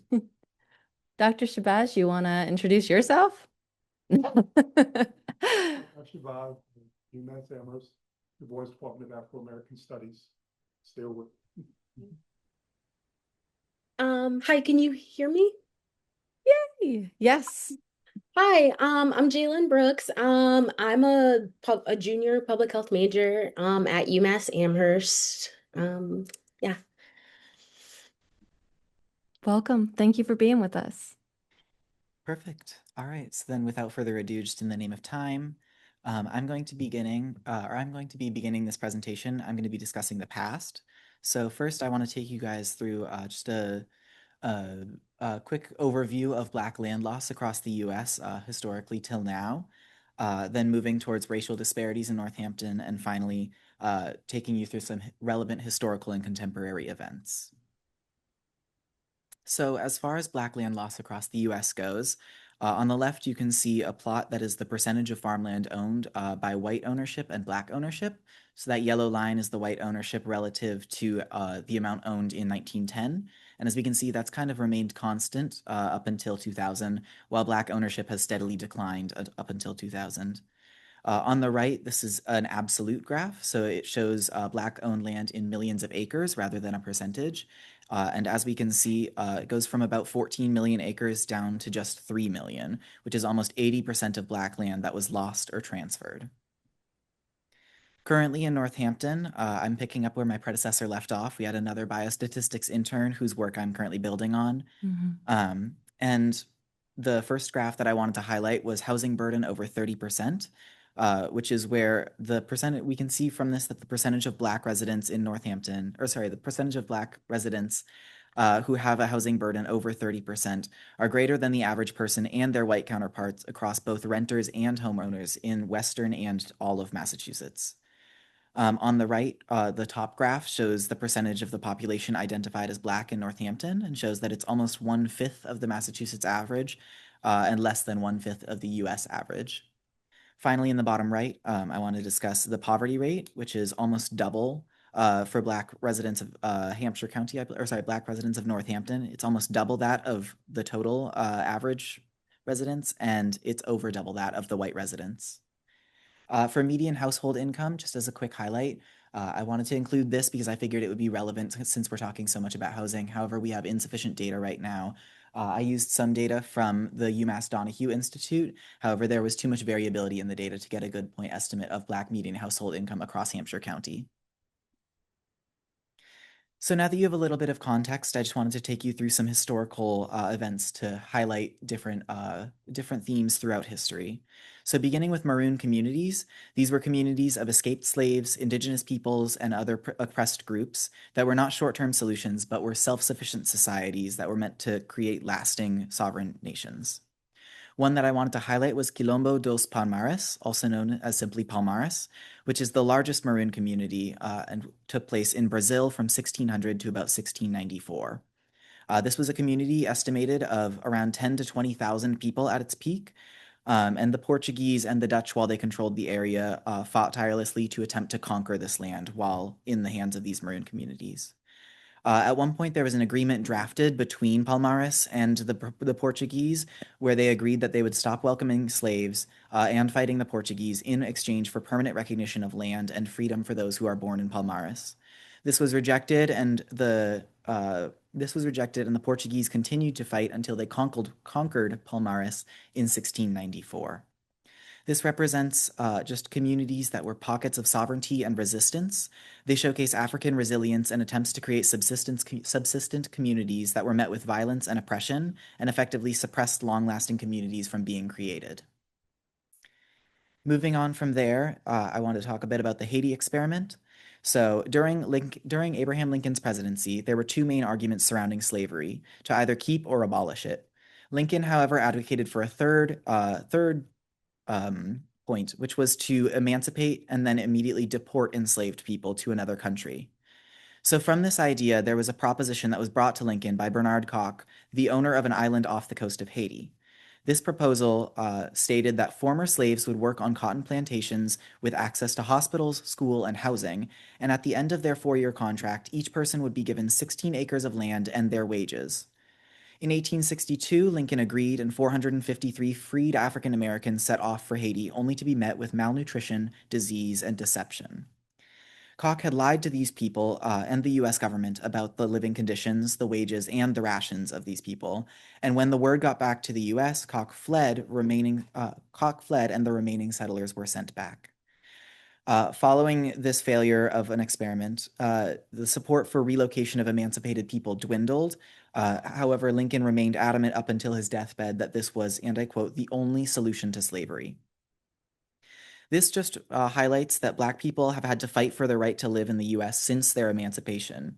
Even as they became free people, Black Americans had to fight for the right to remain in the U.S., despite originally being forced into the country and profited off of for hundreds of years. The Haiti experiment was a way for the U.S. government to dodge efforts to help Black Americans solidify communities in the U.S., instead deporting them and displacing existing peoples in the process. Moving on to the Port Royal experiment in Port Royal, South Carolina. When Port Royal, South Carolina was captured by abolitionists in 1861, white plantation owners abandoned their plantations and former slaves took over and began farming for themselves in a type of subsistence farming. They came to an agreement with abolitionists that they would be able to keep this land and work as free people under what would become the Port Royal experiment. For the U.S. government, success in the Port Royal experiment would be to obtain pre-war yields of cotton which were obtained under slavery under a free model. For the former slaves, this was the success would be the creation of a lasting community, which eventually created pushback over what they were farming. These emancipated peoples wanted to farm corn and stated, "Corn has kept us from starvation," while the government wanted to specifically look at cotton rates, and so they did end up farming cotton over corn. As more land along the South Carolina coast was captured, it was given to the residents of Port Royal, mostly through possessory claims, which is where a person claims ownership of a land without formal documentation, having occupied it for a prolonged period. This other land was sold outright at auction, but the vast majority of this was sold through possessory claims and was the origination of the phrase 40 acres and a mule. Following Lincoln's assassination, President Andrew Jackson implemented a new Reconstruction plan, and as part of this, land that was sold outright at public auction remained in the possession of Port Royal residents. However, all land that was given through a possessory claim was restored to the former plantation owners. Port Royal produced a largely self-sufficient, independent Black community that remained politically active until 1895, when Jim Crow laws began to disenfranchise this community. Moving on to the Republic of New Africa from 1968 till the 1980s. At the pinnacle of the Black Power movement in the late 1960s, 500 nationalists gathered in Michigan and signed a Declaration of Independence that outlined the creation of a new Black nation known as the Republic of New Africa. This Republic of New Africa sought monetary and land reparations. Monetary reparations in the form of $10,000 for every Black person, which would be $98,000 in today's money, and land from southern states based on this 40 acres and a mule promise that I previously mentioned. They gained traction, however, they were almost immediately targeted by the FBI, and as the FBI began to consistently raid RNA meetings, in 1971, the FBI and the Jackson Police Department attacked the RNA government residence, and one Jackson police officer was killed, two officials were wounded, however, there were no RNA casualties. 11 RNA government officials were arrested and tried for murder, including RNA President Imari Obadele, who was not there during the raid. Obadele was then released from prison after the charges were dropped. However, he was rearrested for conspiring to assault a federal officer and served 5 years in prison. Membership for the RNA began to decline following this RNA 11. However, after his release in 1980, Obadele got his PhD in political science from Temple University and taught at numerous colleges and published multiple books that emphasized the RNA's message until his passing in 2010 of stroke. This shows a model of reparations and sovereignty alongside the support for reparations. With peak membership of over 10,000, the support for reparations and a sovereign Black nation are clear. Moving to more contemporary events, I want to highlight the National Black Farmers Association, which was established in 1977 and is a nonprofit accountability organization that is focused on ensuring the equitable treatment of Black farmers. They have a history of government lawsuits, lobbying, and testifying against inequitable treatment of Black farmers. Notably, in 1997, Black farmers sued the USDA on the grounds of being denied access to loans and subsidies that were provided to their white counterparts. This resulted in a settlement that recognized discrimination against over 22,000 Black farmers. However, following this, NBFA President John Boyd Jr., who is pictured here, testified multiple times in Congress that many farmers had not received payments and over 70,000 others were fully left out of this settlement. Eventually, it was found that the USDA withheld almost 3 of every $4 of this multi-billion-dollar settlement. Following numerous rallies and intensive NBFA lobbying, Congress approved a $1.15 billion bill to resolve the outstanding Black farmers' cases under the Obama administration.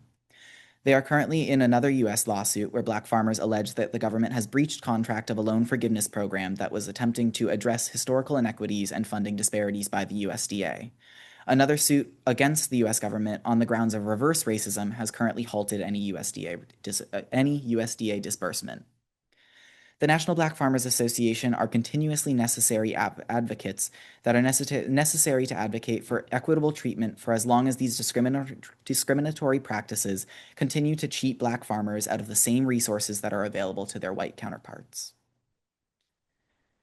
Finally, moving on to Evanston, Illinois, I want to talk about the Evanston Report. Currently, Evanston, Illinois is the only city to offer reparations, and while other cities have supported the idea, they remain the only ones to disperse funds.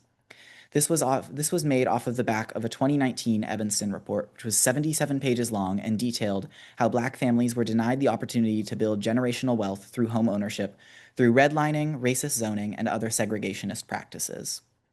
Evanston's reparation model provides $25,000 to Black residents who can demonstrate that they lived in Evanston between 1919 and 1969, as well as their direct descendants. Over $6 million have already been distributed, and a total of $20 million in payments are approved over a 10-year period. Evanston shows that reparations are more than just a utopian ideal. They are feasible to both fund and implemented, and the report highlighted issues that happened across America, not solely exclusive to Evanston, and such reparations should be as widespread.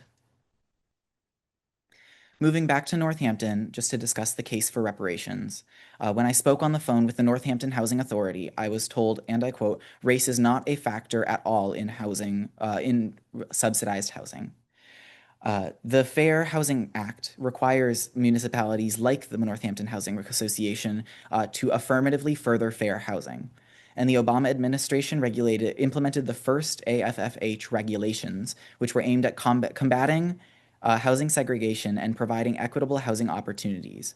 Since then, this has been repealed by the Trump administration, and there are now no teeth to the regulations, which are simply satisfied, and I quote, if the grantee has taken some active step to promote fair housing.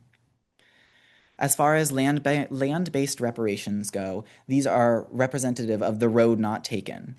Throughout history, we've seen the equation of land with freedom, and in Port Royal, in order to acquire this land, it took white plantation owners fleeing and abandoning that, and even then it was not enough, as this community was disenfranchised as soon as government support was lost. The Haiti experiment was a way around allowing Black Americans to establish land in the U.S., and Maroon communities and the Republic of New Africa showcase taking matters into their own hands when lacking government support.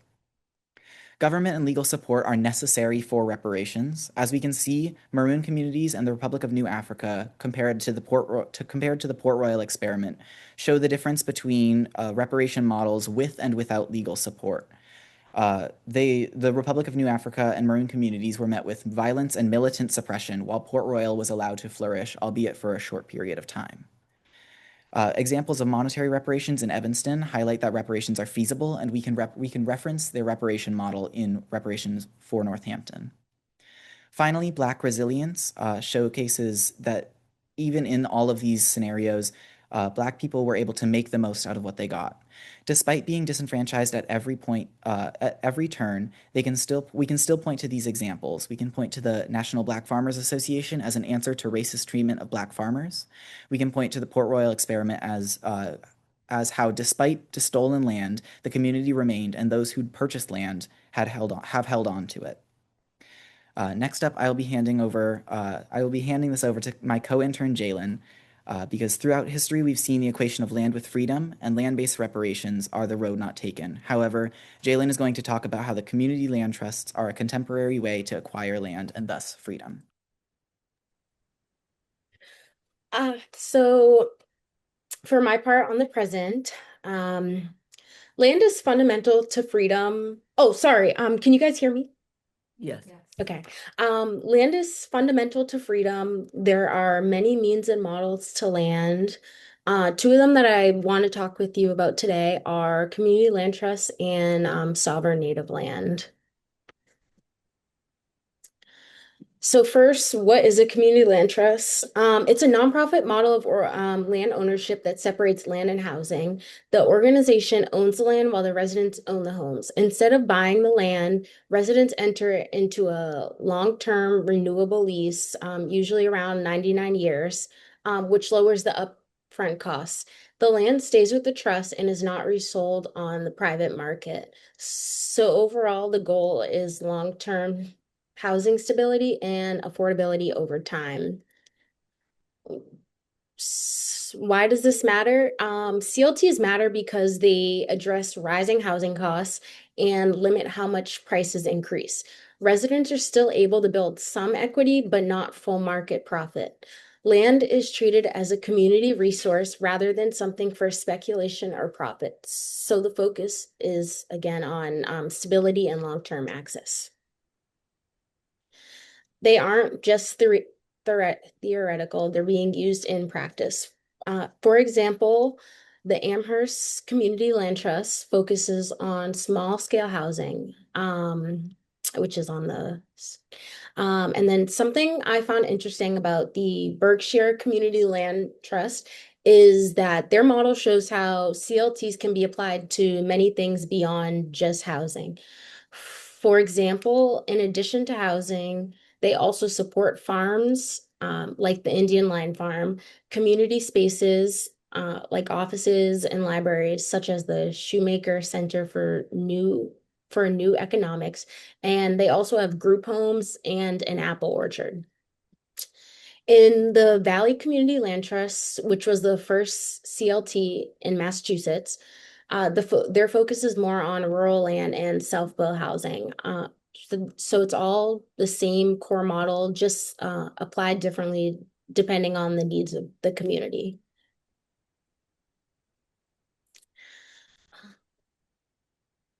So So why does this model work? This model works because of how it's structured.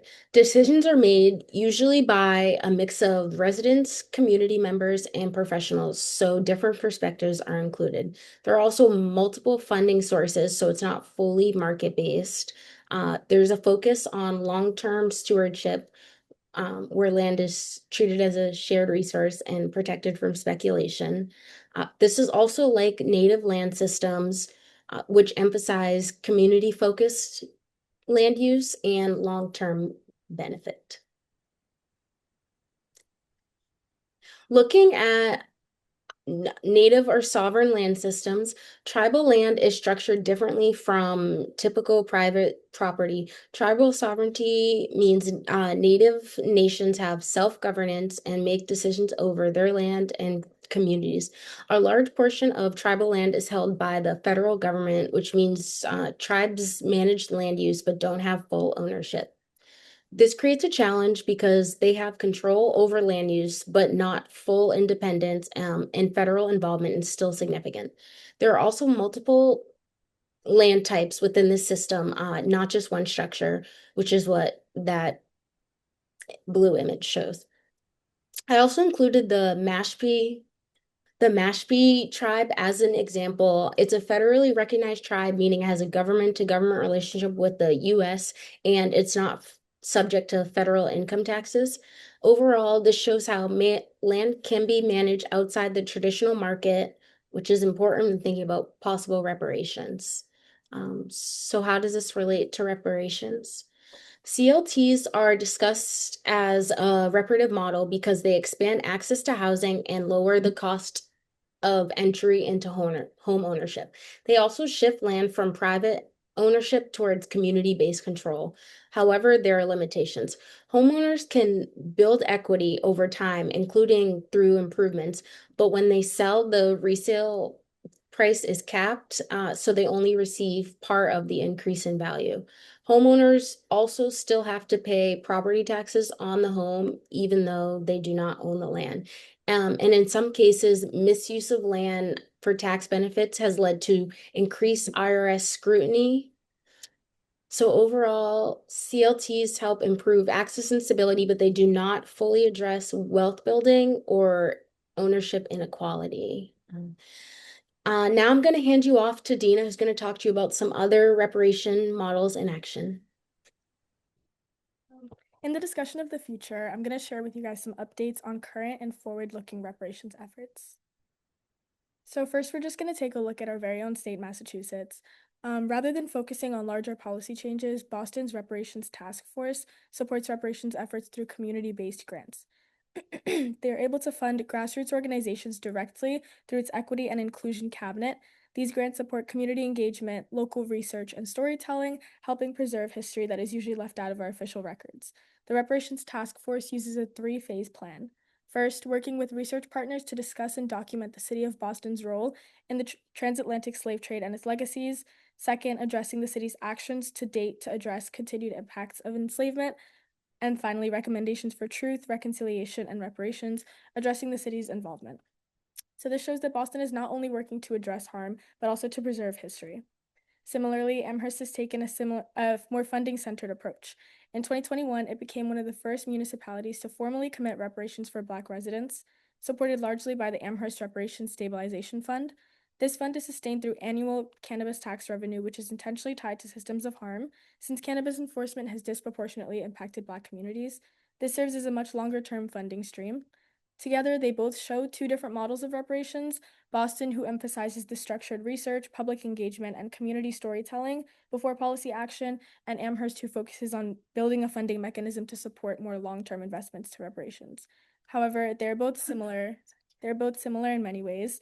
For both Boston and Amherst, the long-term goal looking 5 years out is for this early stage work to translate into something more durable. For Boston, this may mean translating the work into real changes in policy that shape the city's budget and permanent programs. And for Amherst, it could lead to a further expansion of the Reparations Stabilization Fund, which can consistently fund housing and eventually even education. This brings us to the Evanston report, which I'll be piggybacking off of what Zach has mentioned. It's widely recognized as the first city in the United States to actually follow through on reparations by funding and distributing payments to Black residents. While a lot of cities have talked about these reparations in theory, Evanston has made it a reality and a working program. And a part of how this came together is the Evanston Report, which was the study explaining the city's history of extensive racial discrimination. It showed how things like redlining, restrictive covenants, and discriminatory zoning policies limited where Black residents could live and whether they could own homes at all. Since home ownership is one of the main ways that families are able to build wealth, these policies had lasting economic impacts that are still visible today. The Shoefront Legacy Center, a community archive, collected and preserved records of Black life in Evanston, making sure the city had real historical evidence to base the program on that helped shift the conversation from general ideas about injustice to something concrete and documented. And they had the evidence to back it up as a result of the archive. So following this, Evanston was able to create the local Reparations Restorative Housing Program in March of 2021. The program offers $25,000 to eligible Black residents or descendants who lived in Evanston between 1919 and 1969. At first, the money could only be used for housing-related costs like down payments or home repairs, and over time, it expanded to allow direct cash payments, giving recipients more flexibility in how they use their funds. As of early 2026, about $6.35 million has been distributed, and critics have argued that limiting the funds to housing, especially in the beginning, made the program too restrictive, and that true reparations should only be in cash payments. Legal challenges have also been brought against the policy, including a lawsuit filed by Judicial Watch against the city of Evanston, but a federal court dismissed the case, allowing the program to move forward. So we're going to move on to land and housing, which, as we all know, are fundamental to well-being. We did hear earlier in the presentation that Black America owned more land and housing in 1900 than they do today. This reflects the long-term, undeniable impact that discrimination, displacement, and exclusion from opportunities has had on the Black community in Northampton. These are all patterns that continue to shape local inequities in Northampton today. Providing land and housing in Northampton for its Black community is a road to stability and wealth, and generational wealth, and land and housing are tied to everything else. Access to housing defines one's access to education and long-term opportunity, and it's a visible and measurable site of inequality, which makes it a powerful starting point for change. So what might the purpose of a needs assessment be in this case? A needs assessment would be used to shape the proposal for an African American and Black-led vision for reparative equity in Northampton, but it has not yet been properly carried out. Without a thorough, community-centered process, these efforts may risk being misaligned or ineffective. But done correctly, it centers the voices and lived experiences of Black residents, so priorities come directly from the community. This step is necessary to ensure the work is grounded, collaborative, and responsive to real needs rather than just assumptions. So essentially, listen first and build solutions that reflect the community's needs later on. So moving on to education, there's a clear need for greater outreach and what reparations are and why they are important in this situation. Many don't have a clear understanding of how they help the community, and it's definitely needed in a local context like Northampton, where the Black population is relatively small. This can make the need for reparations efforts less visible to the broader public, although there is a community here that needs support now. Emphasizing the local context helps people understand why reparations are relevant at the city level rather than statewide or nationally. Outreach helps clarify what reparations are, not only about financial payments, but about addressing long-standing structural harm and building more equitable communities. Education helps create space for learning, dialogue, and broader public awareness about the purpose and goals of this work. So taking a look at the Public Health Department at UMass Amherst, a good resource for education in this kind of work is a university setting where research and engagement come together in a really meaningful way. So I actually came to this initiative through the Public Health Department at UMass, and through this experience, I've learned so much more about what reparations are than I ever could have imagined. I'm here from UMass, and so is Dr. Shabazz, so is Zach, so is Jalen. The goal of this, together we've been working on a couple of grant-funded programs that I'd like to briefly share. In February of this year, we applied for a public service endowment grant. This grant is to support the community engagement group in doing several key things that help move this forward in a grounding and community-centered way. So this includes recruiting community leaders, providing historical and local context, and supporting outreach and public engagement. So there's a clear cycle between community and policy work. And it also contributes to developing a framework that can eventually support local implementation here in Northampton. So overall, the goal is to make sure that the work is not just research for its own sake, but something that's directly connected to the community and can inform real actionable change. One way for that to happen is through the Creative Experiences Grant. Art is a gateway to community engagement. So last week we submitted a grant through Mass Cultural Council For a creative experience with explicit emphasis on public-facing work, our proposal is interdisciplinary, in which we will produce a gallery for Black History Month, exposing a direct link between wealth in Northampton and Amherst and the slave labor of Alabama. We'll open this exhibition with a performance of music and spoken word, followed by a talk back with Dr. Shabazz. We are going to continue building a body of high-quality research, then offer it in a way that is visible, interactive, and emotionally engaging. Northampton Open Media has already generously pledged money for this initiative, and we thank them for that and their ongoing support. So what exactly do we want to leave you with today? So from the past, we want you to leave with the takeaway that reparations are feasible, but only if we work with government and legal support. My final takeaway is that in the present, land-based models already exist that we can learn from. These models give us a foundation for thinking about a stronger reparations framework, one that better serves the needs of the community. And the final takeaway for the future would be that reparations are happening and we can choose to be a part of them now and for the next 5 generations. Thank you. Thank you. Thank you. Oh, I don't, thank you. Any questions? It will work. I see, Vernika, I see your hand. I know we're over time and I'm not going to take up much, but I just want to thank you all so much for the wonderful, wonderful research that you've done, especially highlighting different areas of reparations. One of them is like particularly close to home for me and my family with the Farm Bill and the inability to get loans in the 50s and 60s, and how even though they put forth reparations, it's still been difficult for Black farmers to access it. So I really want to thank you all for the very thorough work that you've started, that you've continued here, and will continue, and hopefully will continue with in the future. So thank you. Thank you. Also, I'd like to thank you all for coming. And I just, one thing about that we found and while we're shaping out and looking at all these models is, if you think, and this is the way I think about it, sort of as Hong Kong, the house is on the land, but the land doesn't belong to that person. So that's a problem. So then with the model with Native American people, they don't actually own that land. In some cases. In some cases. Well, in most cases, it's not some cases. In most cases, they don't own the land. It's actually rare that they do own the land. I did look at a thing going on in Gayhead. So I think we need to look at your idea of what does it mean to do reparations in terms of housing. And I think a piece of it surely should be this look at of giving that people already get down payments on housing, but you can certainly expand that. But what would reparations around housing look like, I think, is a different question. And that's the reason why these young people have been doing this work. And I've been working with Shabazz around that. I'd like to come back and talk about what would it mean to carve out Black sovereign land? What does it look like? Been in communication with the people over at Smith who work at that are focused on the where you go to do the bulb show. I forgot the name of that, but I'd like to talk to you about the possibility of what I'm talking to them about to understand better, because right now they're working with a group of Native folks over there, and I want to get deeper into understanding what would it look like if we did try something like that, because it does look, when you try to do something at the federal level, it ends up looking like what happened with the Native American people, which is they don't really own their land. So folks, I just want to thank you for all that hard work. And Shabazz, I don't know if you want to say anything before we wrap up. Just in line with what you're noting. You have to use the microphone.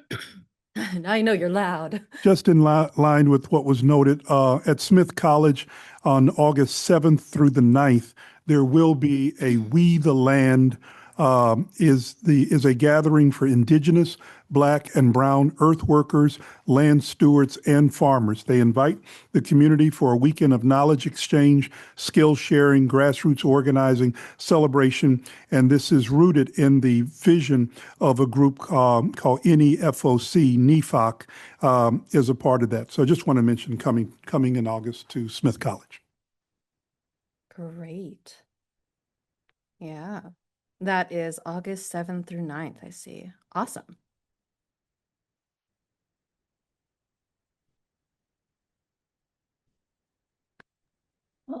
Again, thank you for taking the time to be with us. We are 11 minutes over time. And so if there aren't any other questions, we will move forward with the rest of our agenda, which is items. I know the tabled items will move forward. Are there any agenda items for our next meeting that any commissioners have that they'd like to put forward? Thank you all. I'm raising my hand without raising my hand. I'd like to put on there that we come back to this work that was being done, while we were sort of on semi-hiatus. And also, ladies, I reached out to our administrative assistant because I needed some assistance to get some information into the report. And, I just need some clarity about how to do that. I mean, before we've always had an administrative assistant that we could just pick up the phone and call. We don't have a phone number for the person, so you can't leave a voicemail. So we need to get that worked out because that was something that people from the public could always reach out to the admin person for information. The website was available. I don't know what's going on, why all that's been sort of shut down. So It's not shut down, and Deborah has a email address that folks can reach out to her, but we will put that on the agenda so that people know how to contact folks and we can revisit um, protocols and communication lines and what that looks like in our next meeting. I do want to say that is relevant to this work too. That was the Reparations Roundtable had shared information of an event that is taking place. The CBI Reparations Working Group in Abundance Farm invites folks to volunteer um, on May 21st. And I think, Jasmine, you may have some information about this too. It's Nipmuc led, and it's an initiative for Indigenous food sovereignty. So I will This is share at the that. Pequog Farm, right? Yes. With the Hasmanisco Nipmuc band. Yes, so I will share that information with folks as well as the information that was sent to me regarding the silent march for Mother's Day to our commissioners, and you can feel free to share with those who are interested. Outside of Commissioner Morris's agenda item, are there any other items that folks would like to see for the next meeting? I think we're gonna have our hands full talking about the 8 and 9. Yeah. They're gonna be big conversations, but let's be kind to each other and gear up for it. Yes. So I'll move to adjourn. Thank you so much. Anyone second that? I second that. No discussion. All right. No discussion. Okay, so I will go ahead and take a roll call for folks. Um, Commissioner Goodspeed? Yes. Commissioner Lundquist? Yes. Commissioner Morris? yes. Commissioner Newman? Yes.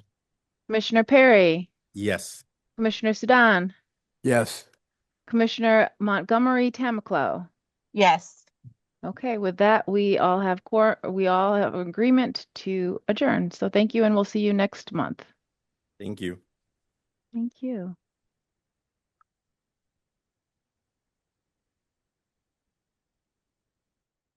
But I'll say it again. The beauty of these mics is you do not have to bring them close to your mouth.